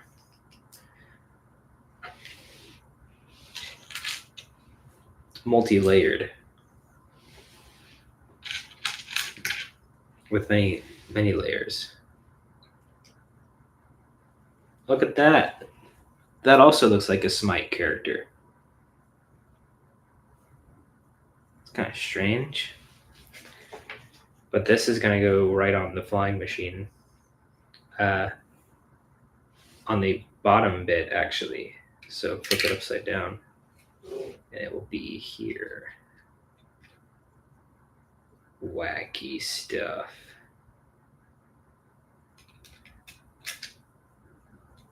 Just here, just here. Yeah, dude. Maybe this is, I don't know what this is. It's like a stand for it almost. Oh, that's because this is a launcher for the flying machine. And oh my God. Lego never ceases to surprise me because this piece is going to go right on top. Look at that. Obviously, it's not done yet, but now it kind of looks like a gun, though. Some kind of laser gun. But yeah, so this is a stand, actually, for the flying machine. No wonder the label is on it. Okay. That's interesting. Next bit.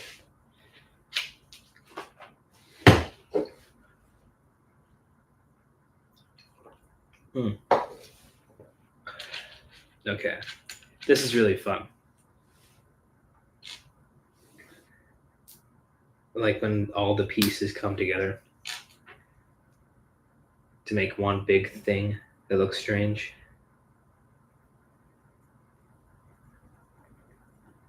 This is actually on backwards here.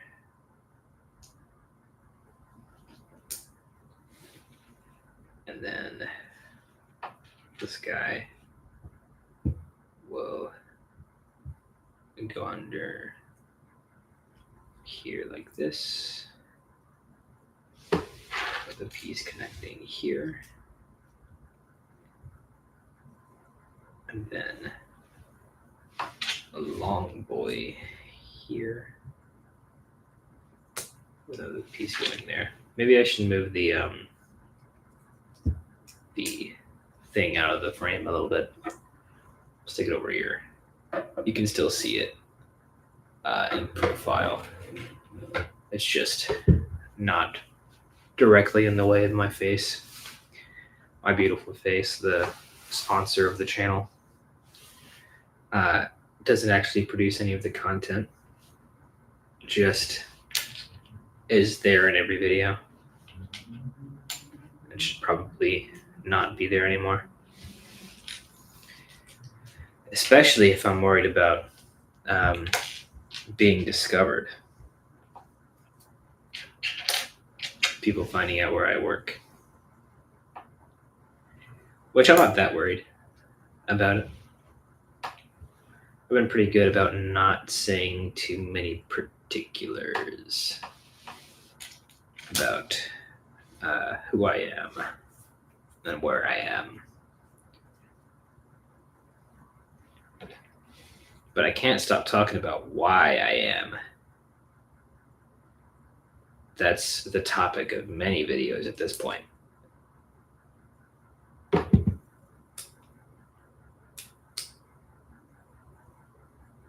Like people actually care about that sort of thing. Nah, they're all just here to copy me. That's what it is. All of these inferior physicists coming around, bumming solutions off of me. That's really what it's all about. Because they can't be bothered to do it themselves.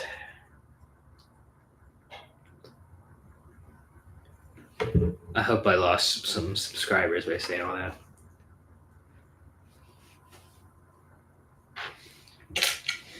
And if you haven't unsubscribed, then your ego must be tiny.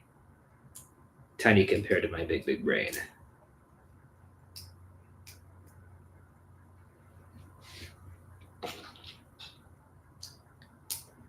And if that's the case, then you're definitely in the wrong line of work. Physicists are known for their massive egos. And you're just not going to stay on pace if you don't get that ego up. I'd recommend working on that. Maybe go to an ego building workshop. This is going to go underneathies. Underneathies? Where? Okay. I really can't tell what is being asked of me in this step. Oh, I'm like shoving it in there. Like here, I guess.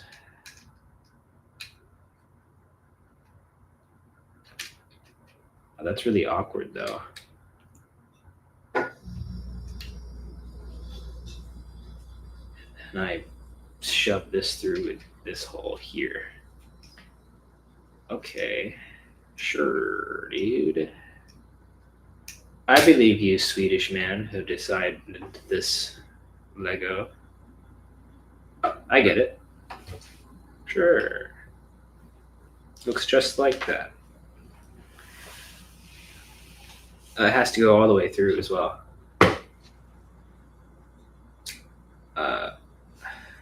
Make it equal on both sides.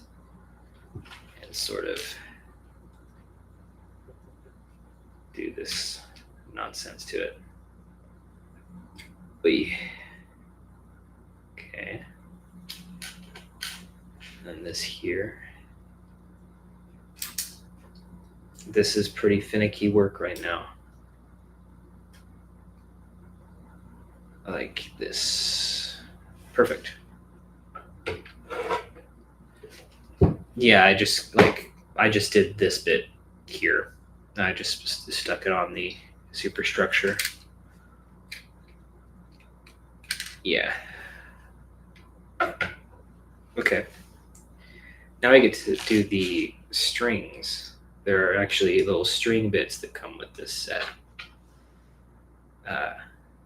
which I thought was really cool. Haven't really done anything like this in the past. It's fairly new.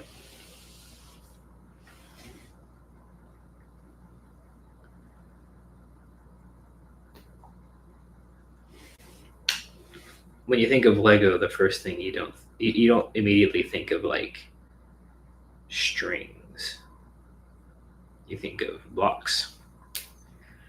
and really rigid structures. This is like the opposite of rigid. Fluid, you might say.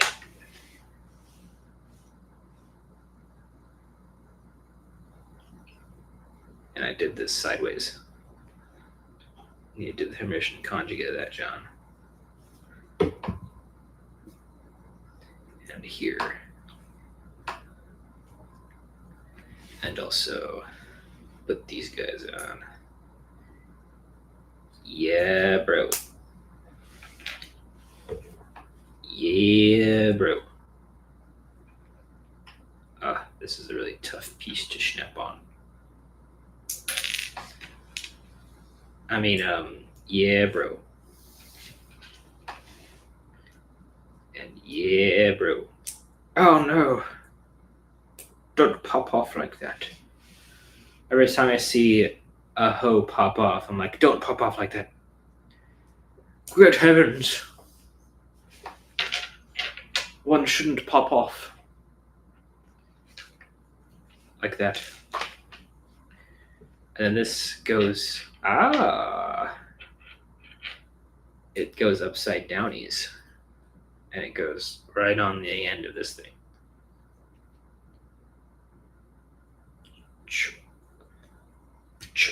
Oh, yeah, dude. That's really cool. It's like spinny. It like spins around. And I shoved it here. Shove this bit on the other end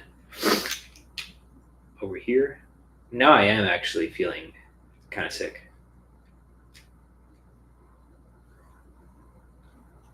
But yeah, look. We got this sort of thing going on now where these bits are actually attached by strings here. So that's weird. And then also need to put another placement holder, a little nut, a little bolt here. Gimli's been not being very rambunctious. He's just a sleepy little guy right now. For that, I'm very thankful. Thankful in his sleepiness.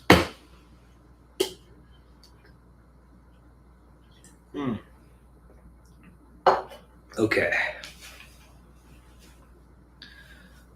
Now is bag number 4. The last bag.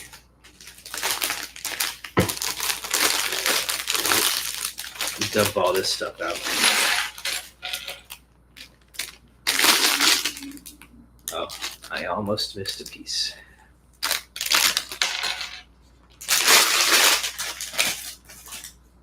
I'm definitely putting the completed set in my office when I'm done with it.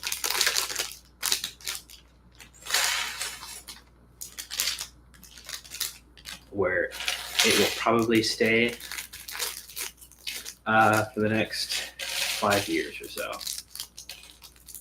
Immobile.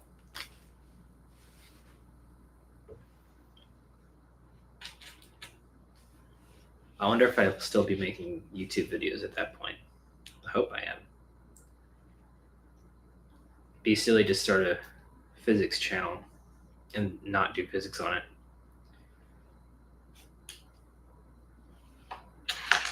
But I know that there are those out there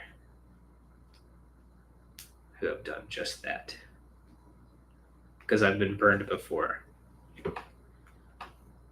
Like, hop on a physics YouTube channel, finding a really good solution for one particular problem that I found. And then I look at the rest of their channel and they're like, nothing. No more videos. I hope to be the one that has more videos. People can come back to me. I can get a monopoly on the. Gimli is now actually attempting to steal Lego pieces and eat them.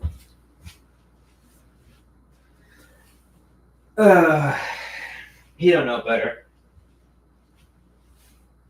He's just a cat. And I hardly ever play with Legos. Bro's never seen them before. Bro doesn't know what Legos are. I wonder if that's like the full, the first full body shot of me on camera on the channel. It'd be funny if that was true. People know how tall I am just from that. I'll never recover. Gimli is. I had to say something about Gimli being rambunctious because he's now back at it again. I probably shouldn't be referring to him by his name.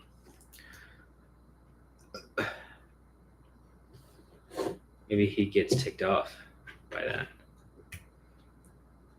Maybe that's the shtick. Maybe that's his shtick.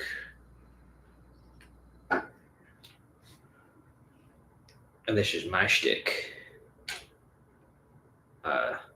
Not doing physics videos on my physics YouTube channel. It's like my whole thing.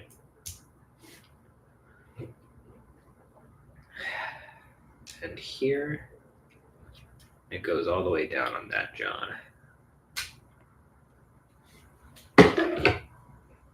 Ooh. Ooh, boy. That compressed spring that's in the middle of the flying machine is still making me really nervous. It's all going to come flying apart any second. I just know it. Okay. This piece now is one of these guys and one of these guys.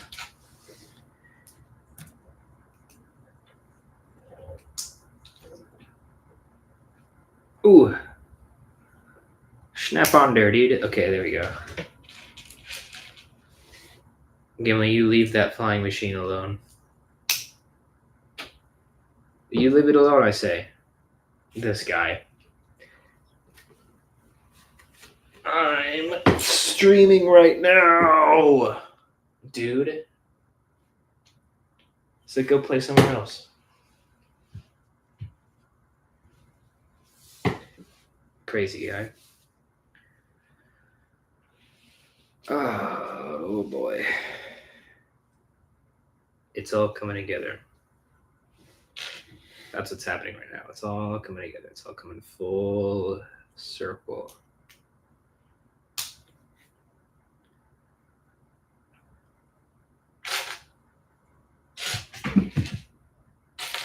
Gimli's now jumping around. Because he won't let me eat. Because I won't let him eat Lego pieces. Now he's going to be mad at me for the rest of the day.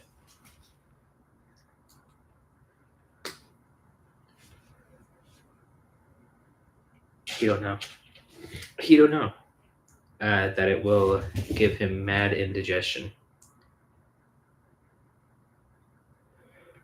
What am I doing here? Ugh. What time is it? I can't even tell.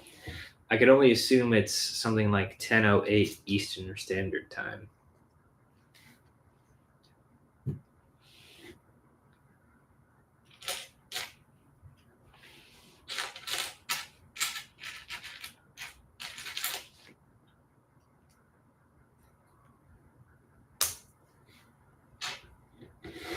Which is pretty late.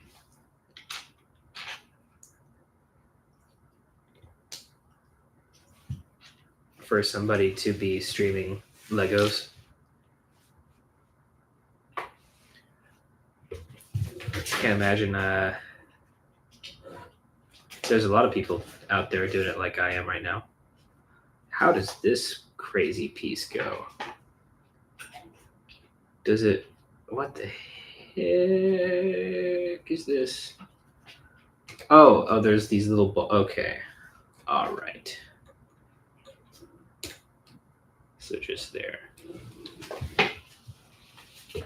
This set is going to be very wiggly when it's done. Quite wiggly. I got to make another one of these. Then I gotta get another one of these guys, followed by one of these here, and also this thing, and this guy here, just on the end with a stud, and another one of these guys up there.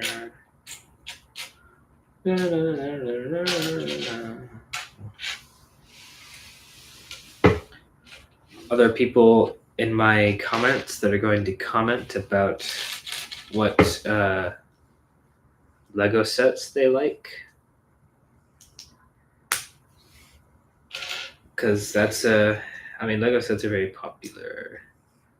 I'm sure that there are at least a few people in my audience that also enjoy a good Lego. Let me know if that's the case. What Lego sets do you have? Which ones are your favorites? I've not made many.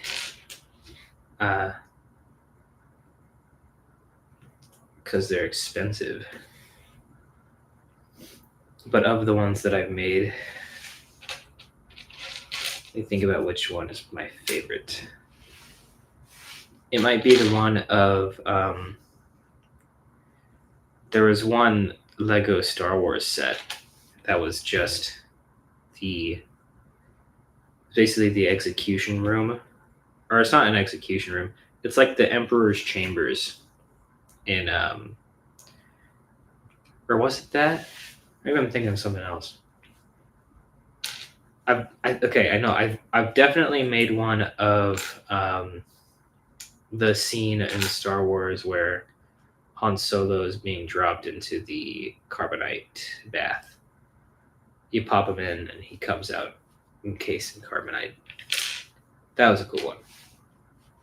Not a lot of moving parts, but the moving part that it did have was really funny because it's just you pop in a Lego Han Solo and you get back out frozen in carbonite Han Solo. It's really funny to me.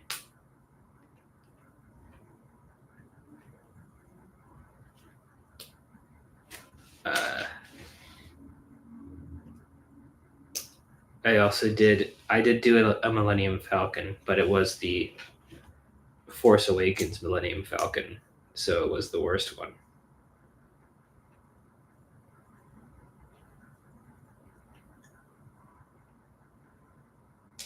I shouldn't even be talking about it. People would be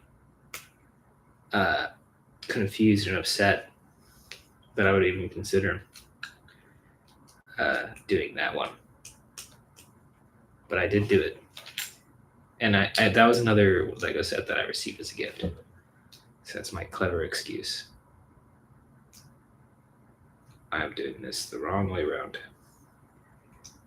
I got a ticket for the long way round. And I sure would like to figure out what I'm doing wrong here, because I can't figure it out to save my life. That's a reference to a song that I'm not incredibly fond of. But it does exist, which is more than you can say about a lot of songs. Infinite songs, you might say. I just realized that I did not talk about grad school very much. Another thing about grad school is research. And if you know anything about me, then you've probably surmised at this point that research is actually not my favorite part of the job. I'm sure you could be able to infer that my favorite part of the job is actually the teaching part of the job. Helping people figure out physics, even if it is just people taking physics 1. Still a fun time. Watch their faces light up whenever they figure something out for the first time. It brings me immense joy, even though not everybody likes my teaching methods. I have a pretty decent success rate in teaching people. Most of my students end up liking me, but every teacher is going to have their haters, and I certainly have those. But what can you do? Well, what you can do is just don't care about them. If you can statistically say that most of your students succeed in learning the things that you teach them, then you're doing a good job. And most of your professors would probably say to you that you don't need to worry that much about it anyway. Because grad school is about research. That's what they tell you. Grad school is about research. Don't worry about all that teaching nonsense. Don't worry about solving problems. Because who cares about that stuff, really? It's all about the endless marching on of science. Never stop it. Always just keep marching on with whatever new stuff comes out. You can tell that I'm being somewhat jaded about that.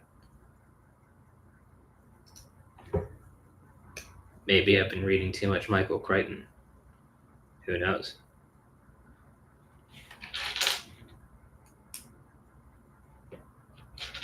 I think that there is. Obviously I already said that there's a lot of value to teaching. That's part of what this channel is trying to teach people methods to solve physics problems. I hope that people, after watching a few of my videos, can start to get grab hold of a new process that came down before them.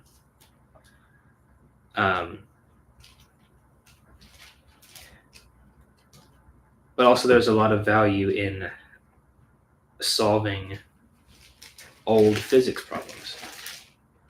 Because if you can figure out how the old guys did it, you can figure out anything. Gimli is trying to crawl inside of a big tote bag right now. That's the noise that you're hearing. I wonder if he knows. I think he's trying to eat my tea. I have tea in that tote bag, Gimli. Oh my god, this guy. I'm gonna get him. Oh, another interruption to the big Lego stream because Gimli is being too rambunctious off camera. I must destroy him. I exploded him. He got exploded. I actually annihilated him. I was the annihilation operator. Somebody's watching me, and they left. That was cool. Somebody watched me for like a second.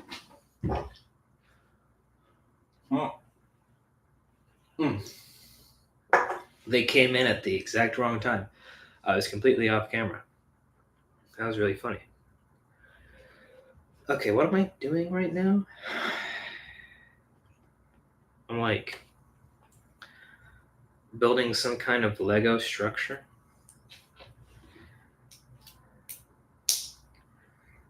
But yeah, as I was saying, if you can figure out how the old guys were doing their physics problems, then you can figure out anything.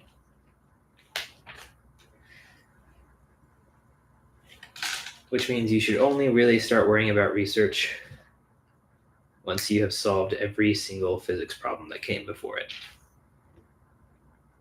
which is what Michael Crichton would tell you what to do, how to do things. It's a way to have reverence for the study, for the discipline of physics. Otherwise, if you're just going like a bull straight into the next new thing, then I would be worried that something terrible is going to happen. If you just take whatever new result came out of physics recently and try to apply it immediately without trying to understand why it came to being in the first place, then bad things can happen.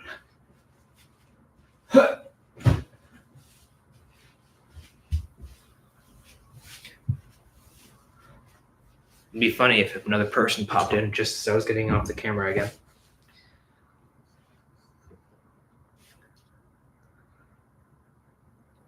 What was I saying? Was I yapping again? Saying some stuff. I bet. Something about having reverence for physics and the processes therein, because otherwise you will certainly be made a fool of.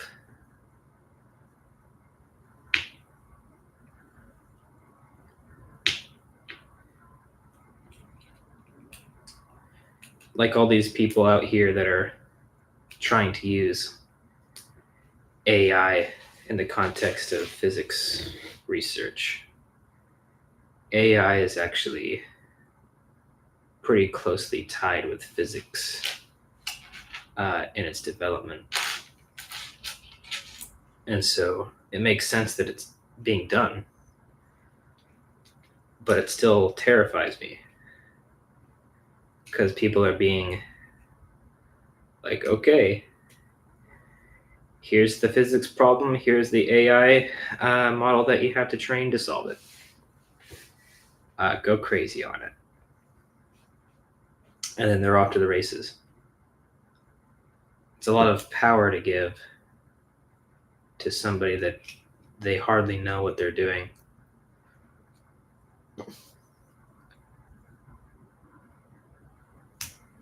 Especially with how hands-off the process of training an AI model is.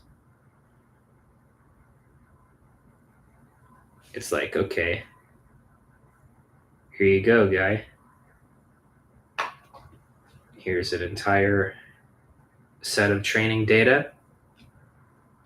Figure it out, guy.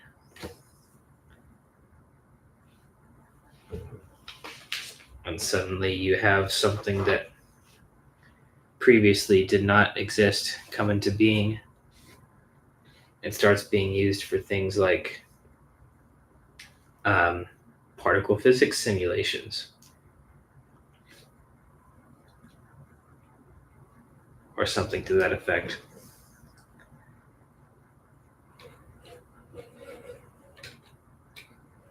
This is going to be an interesting piece to place. Let's see. This contraption is starting to get complicated. But I think I just have to place it.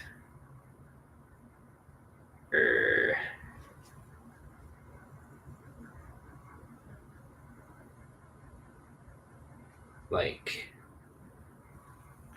oh, I don't know. Like here, I would guess, is where I would stick it.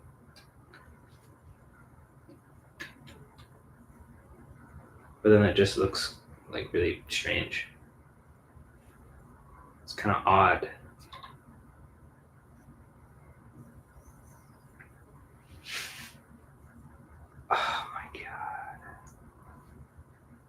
I don't know if this looks right to me.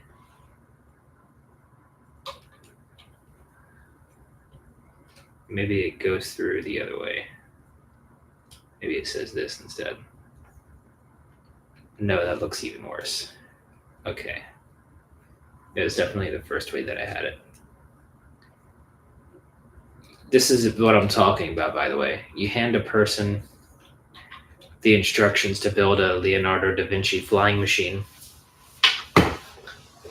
and they're gonna have no reverence for the amount of time it took for old Leonardo to figure out how to make it. This still doesn't look right. Oh no, I see what I'm meant to do. I'm just meant to stick the rod through here to the middle.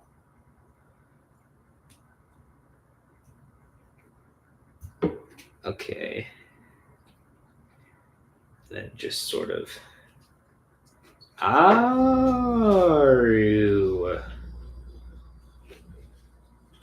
very clever?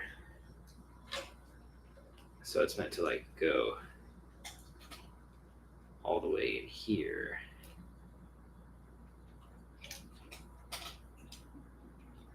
I think. Then this bit will go. It's already jacked up. It'll go here.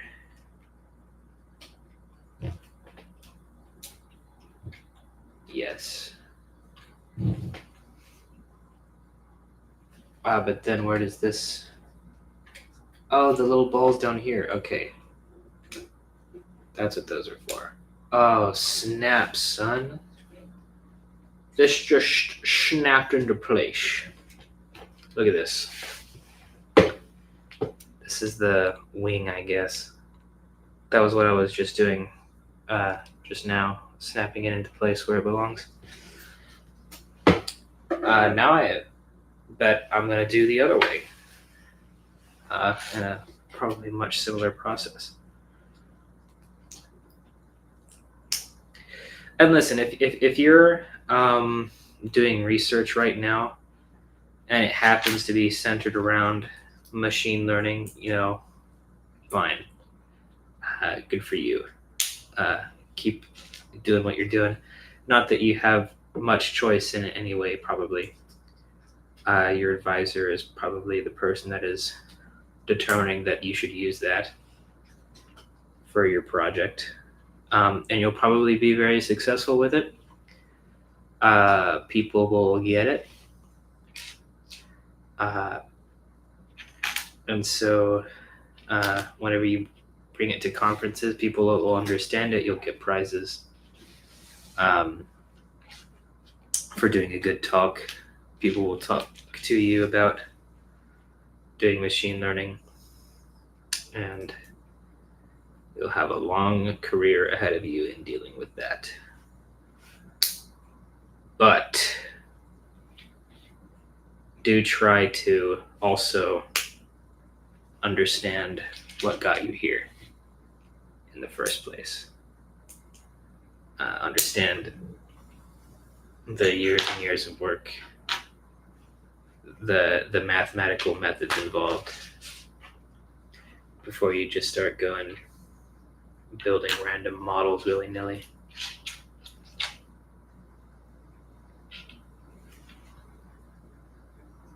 I'm really preaching to the wrong group. I don't think a lot of people feel the way that I do about it. Particularly in physics.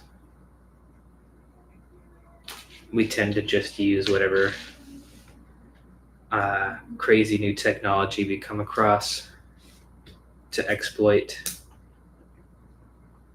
and scar the earth with our progress.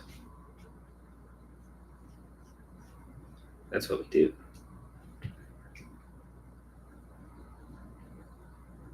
And why would I try to change that?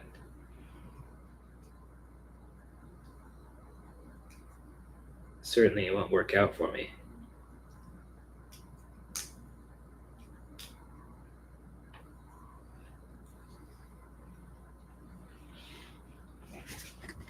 So keep going, you crazy machine learning model trainer. You mad cat.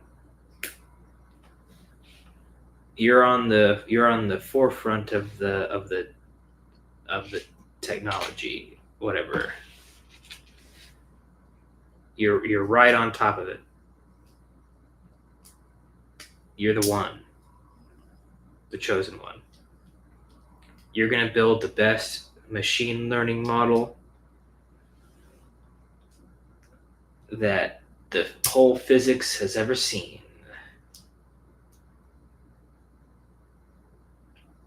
And it'll be able to solve any problem,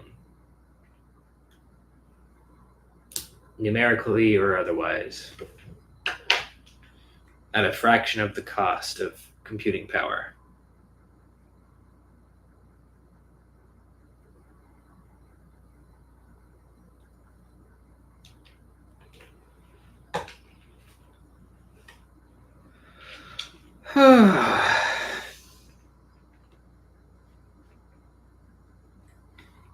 Don't listen to me naysaying your research. I'm just curmudgeonly. I'm a curmudgeonly physicist, is what I've decided. Because I like to do analytical methods and write numerical methods by hand instead of fuss around with an AI that doesn't know how to do it.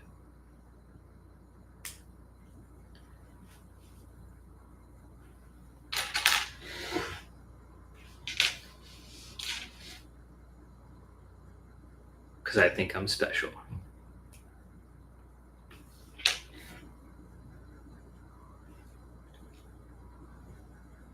Ooh.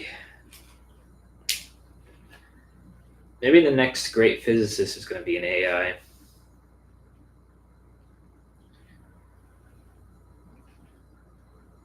We went from Dirac to Einstein to Schrodinger to ChatGPT. That's the next great physicist. It's going to come around. Actually, this is the next great physicist right here. This guy. Are you going to figure out new things in quantum field theory? Are you going to find out the dynamical variable of string theory? Is that going to be you? This guy doesn't know anything. Which places him about at the same level as other string theorists. So good for him. Oi! Now he's trying to kill me for calling him a string theorist.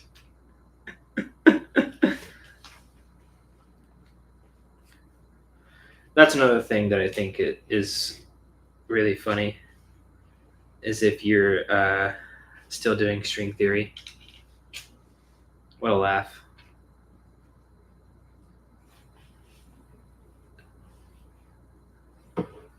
Well, first of all, if you're doing string theory, you're probably at Harvard or at Princeton or some other big fancy school, which also means that you're not watching this.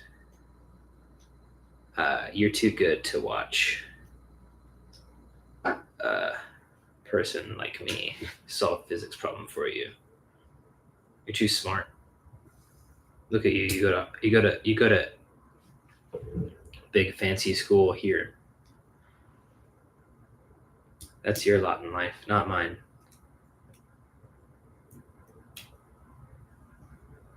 So I don't have to worry about roasting string theory on this channel, I don't think. And I will do it more, I think. I will keep roasting string theory because it's funny. This is the right length. Yeah.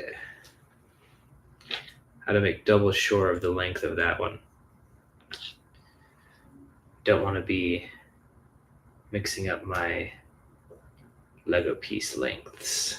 Yeah, okay. That slid in nicely, and then this is going to go in much the same way. Right over here. With one of these guys here. Just going to pop it right in my pocketbook.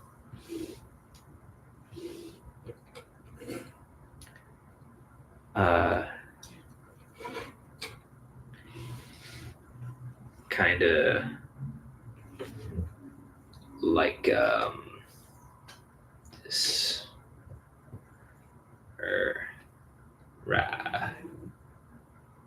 Oh wait, I remember. I need to run the thing through this side here.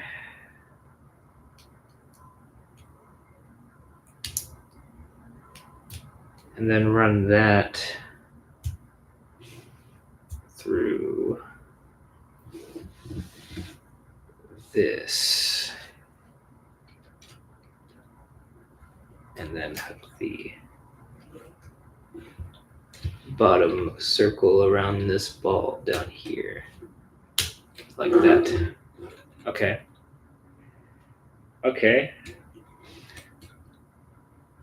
It's kind of looking more flying machine-y. You see, I just put on the other one of these guys, the other wing. Thereabouts. Okay. Now with both of those guys on, I'm actually about to attach even more of these little wing guys. So I got this piece. I'm gonna slot it on here like this. Then make another wing branch here. And then same here. Where's the, here it is. Slot it on here as such. And then on here as such. And then stick them on just wherever. I think here, coming out of this bit. I would imagine. Yeah.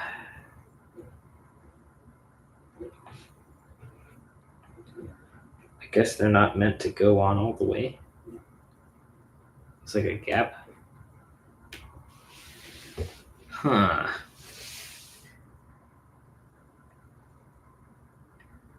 Am I doing this right now? Because it feels wrong.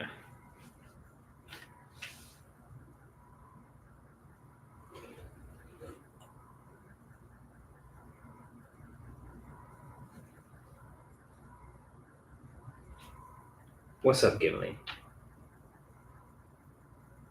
What are you doing here? What's going on? What are you thinking?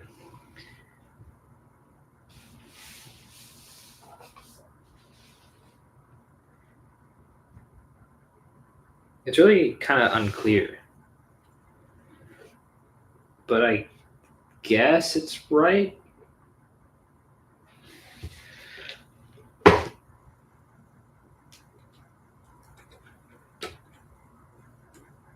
Ugh.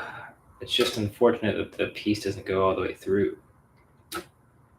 And also, I put it on the wrong way around. I gotta put it on like this. Yeah.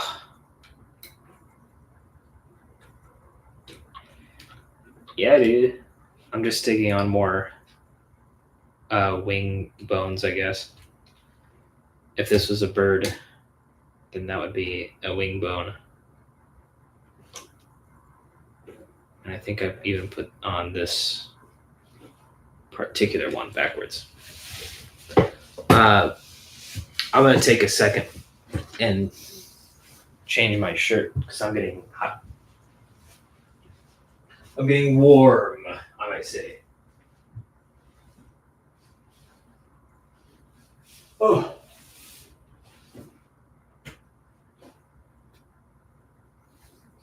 Because, like, again, I can't say exactly where I am. Can't even say what part of the continent I'm on. Because I'm pretty sure people would be able to track me down if they knew. But it's warm. I'll tell you that right now. Let me stick this guy on in such a way as to change the axis of rotation. Change the axis of rotation to be like this now.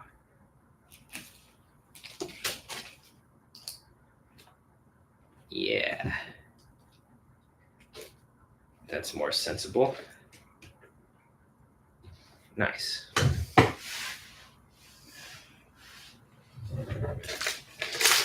Of course, this is all going to turn out to be wrong. And when I inevitably fail making this whole figure, it's going to look really bad.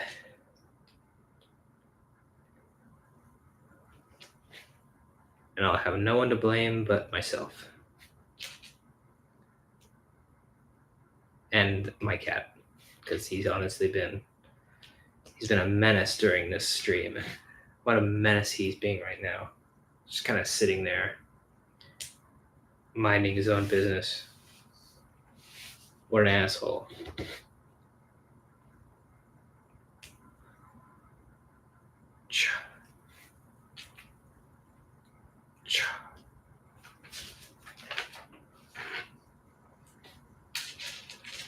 And these guys.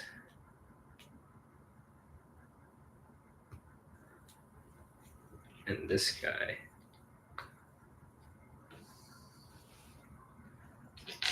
And this guy.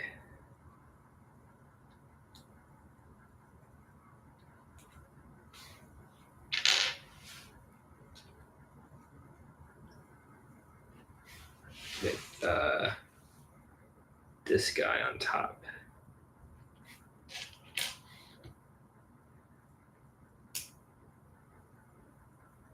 And this guy coming out of there.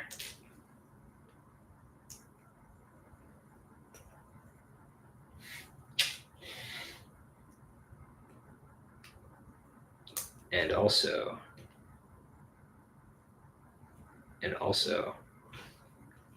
that guy coming out of there, which gets stuck on the end, just here, I guess.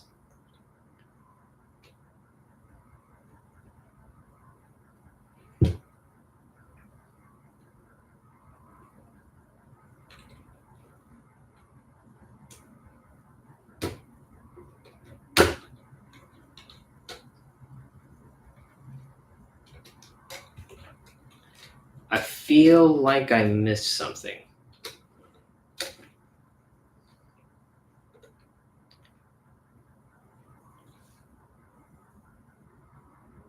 In fact, I did. But it won't be that much of a hassle to fix.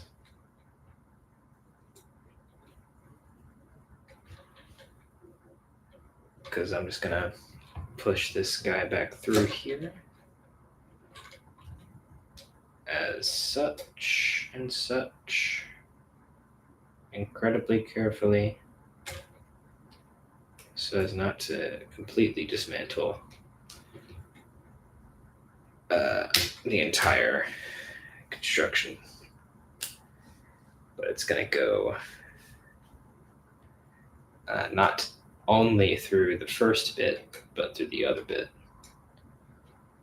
So through here, then connect here, go all the way through to this bit, and then all the way to the other side. And then, yeah, that makes a ton more sense. That snaps on quite nicely. Same thing over here. I like a good symmetric Lego set.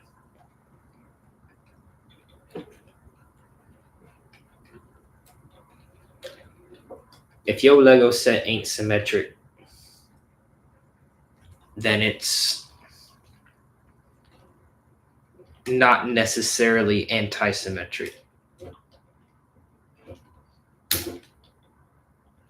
but it's certainly asymmetric, and you should be ashamed of yourself.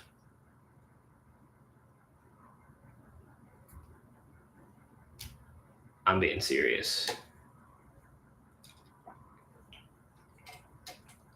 If you build a Lego set, if you design a Lego set, I should say, and the final product is not symmetric, then you have to go to aesthetics jail for 1 year, at least. At least make it anti-symmetric, but never asymmetric. That's how to piss me off. You don't want these problems.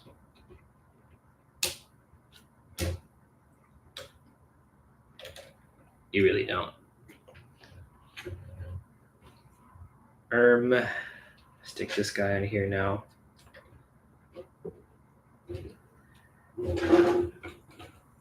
These bits are still just kind of dangling. I hope that gets fixed in a step after this one. Okay.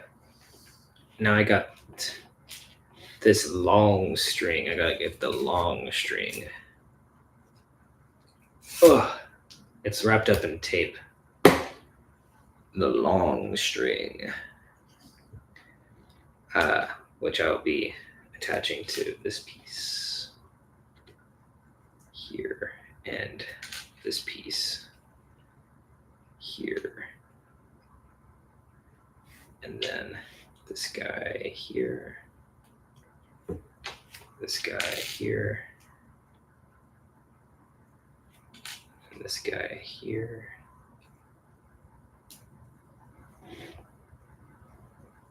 And this guy here.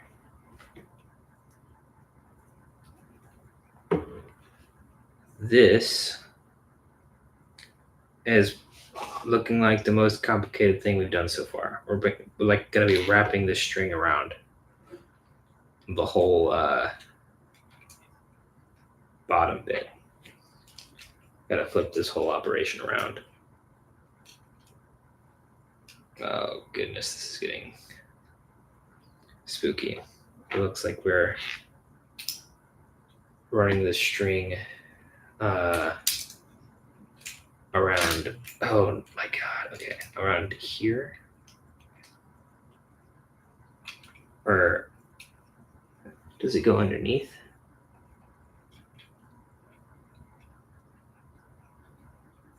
Maybe, maybe not.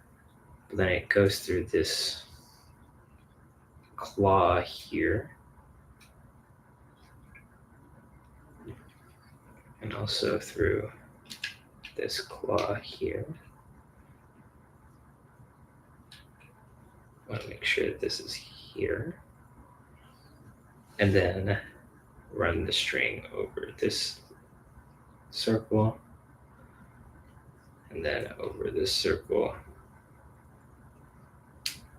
And then attached all the way down here. I feel like that's not, oh, this piece moves.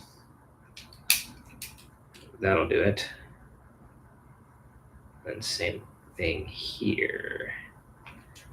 I can attach the string piece just here. And I just realized that I put the other one on backwards. Not that it matters all that much, but I am going to change it. It's going to bother me if I don't. Oh my god, okay. This is, ooh, really fun. But yeah, I'm going to change this piece's orientation. Just flipping it around 180 degrees. Oh, okay. And then this piece should actually be attached here as well. Okay, that's something. What do I need to do now? Do I need to flip it back over? Nope. Oh, this is how the string gets held in place. Because you put another one of these guys on. And now I don't have to worry about the string being flung everywhere. And then I can put the wings on.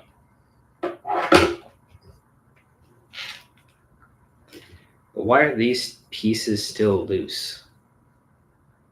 Is my question. Oh, are they meant to attach here? Have they been supposed to be attached there this whole time?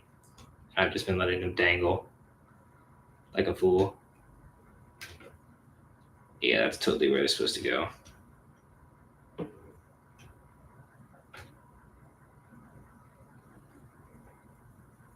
That'd be so sensible if that was exactly where they were meant to go.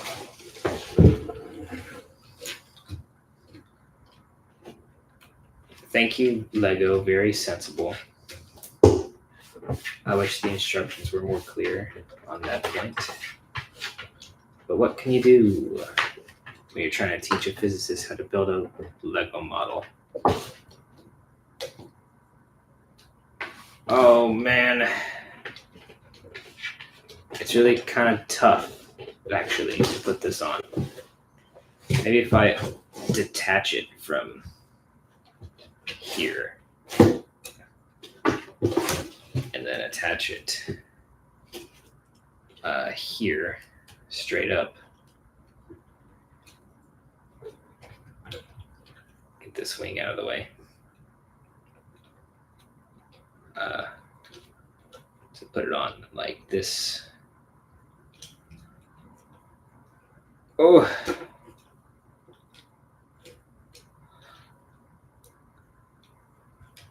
And then this goes up here. Yeah. That's the stuff. Okay. Other side. Attach it from here.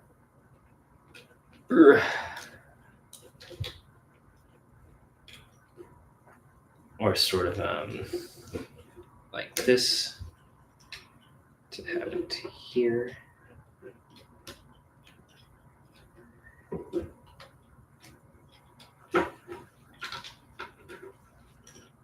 Oh man. And then have it around to be attached up here. All the strings and all the springs are so tight on this. Okay. Now I put on the wings. So this is what we've got. We're very nearly done. We just need to put the actual flaps of the wings on. Oh, 2 people are watching right now. Oh, Carly's watching. Or Carly Crotez is watching. Woo! I didn't mean to dox you on stream. I'm sorry. But thank you for watching. Look, I'm making a something. It's Leonardo da Vinci's flying machine.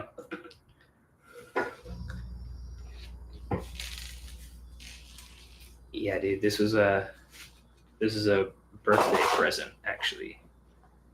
So, very excited. It does kind of look like a big crossbow, but it's flying machine, and I'm trying to figure out how to put the wing flaps on. I think I'm gonna have to do it showing the logo off. Oh my god. Michael Dugan coming in here with his full name.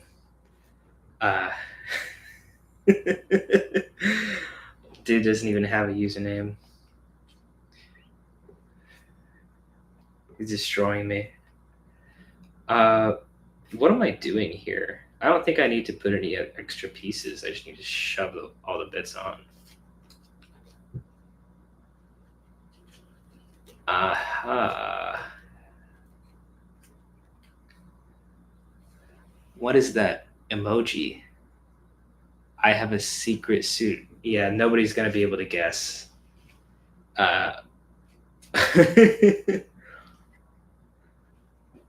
Not a single person.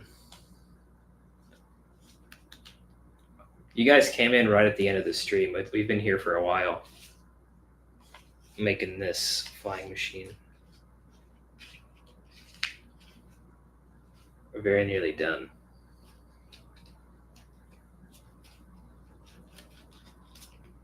Oh my god. It's been kind of finicky. It's been a little bit of a finicky thing. There's like a compressed spring in the middle of the construction. How long I've been streaming?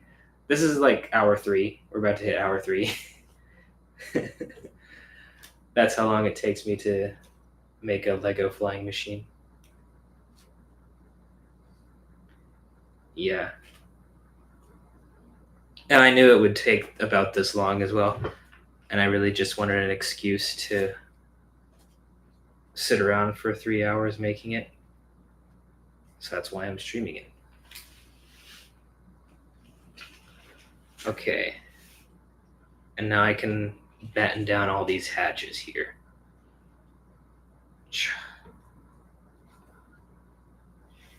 Does it flap the wings? I think it'll flap. I don't want to do it just yet because it will dislodge the actual wing bits from the Lego bits. But I will in a second. Oh, this piece is being gross.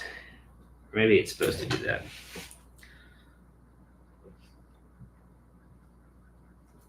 The set also came with a little Leonardo da Vinci that I haven't made yet. Just gonna set him on top.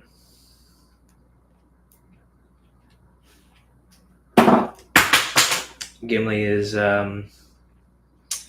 messing with my stuff. He can't help himself.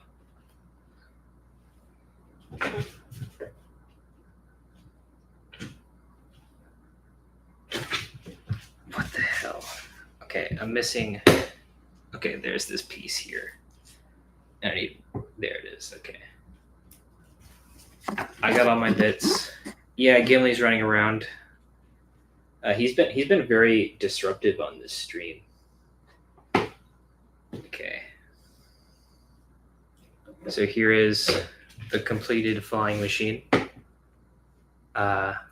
with the wings in place and the little frame that it's on. It's like a little launcher. It even has a little sticker saying that this is the flying machine. Wahoo! There it is. And I think if I do these guys, yeah, the wings flap. Dude, that's sick, actually. This is awesome. I really like this set. Can I adjust the... Oh, shit. The piece just fell off. It wasn't a very consequential piece.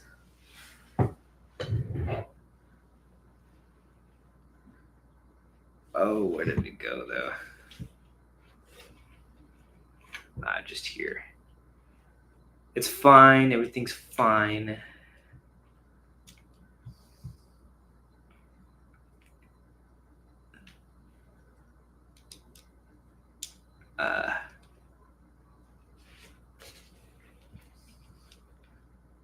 He cannot adjust. I can't adjust the tail wing is what I was trying to do. And honestly, I think it's because this piece was on orthogonal to how it should have been. That makes a lot more sense to the construction. Yeah, okay.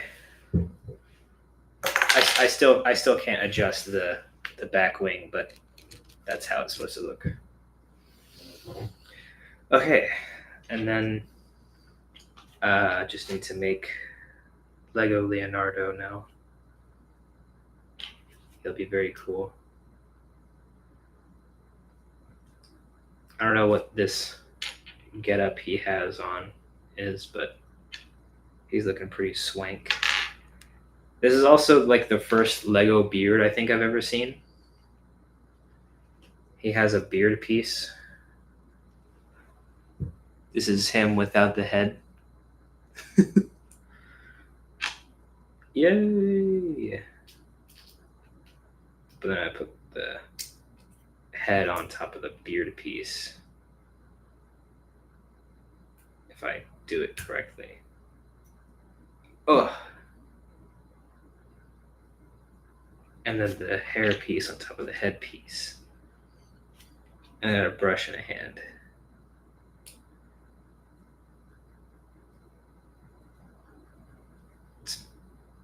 His hands aren't quite big enough for the brush. What are we thinking here, Lego? Gandalf had a beard piece, I think. Or maybe well, I haven't done that many Lord of the Rings Lego sets. I think I've only done one. I don't remember if that one had a Gandalf or not.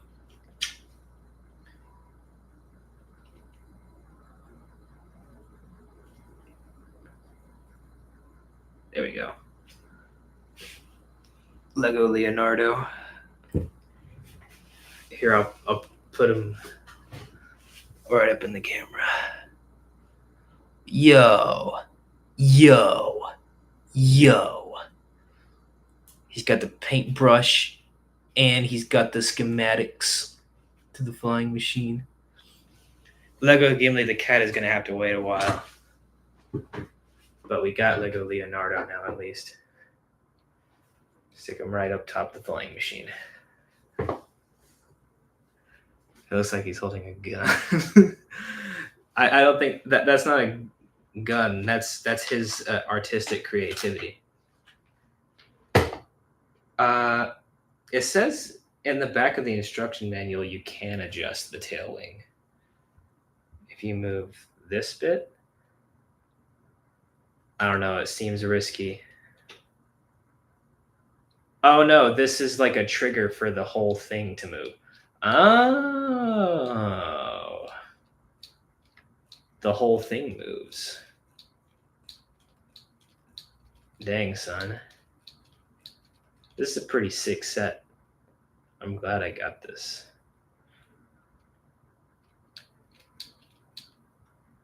All right.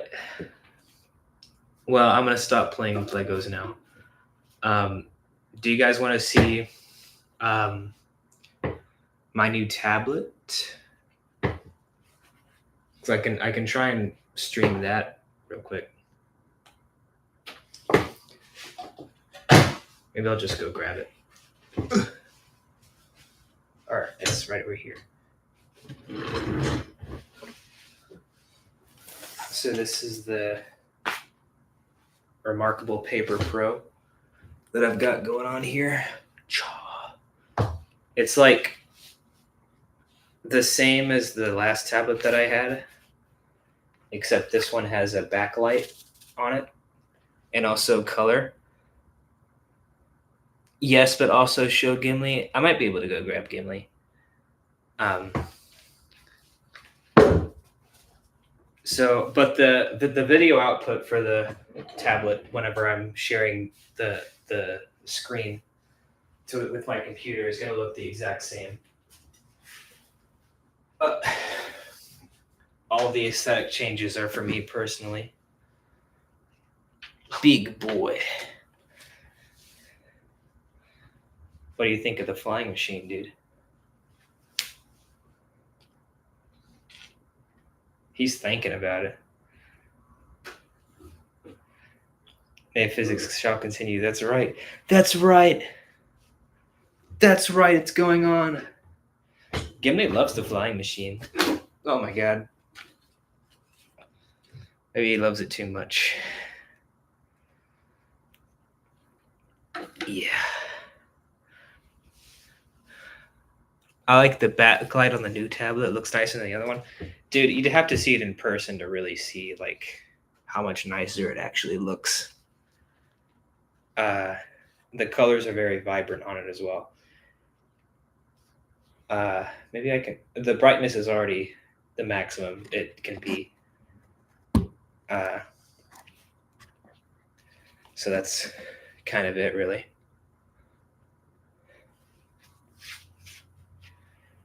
I think I'm gonna go put the flying machine in my car so that Gimli doesn't mess with it while I'm sleeping, and I can put it in the office tomorrow morning.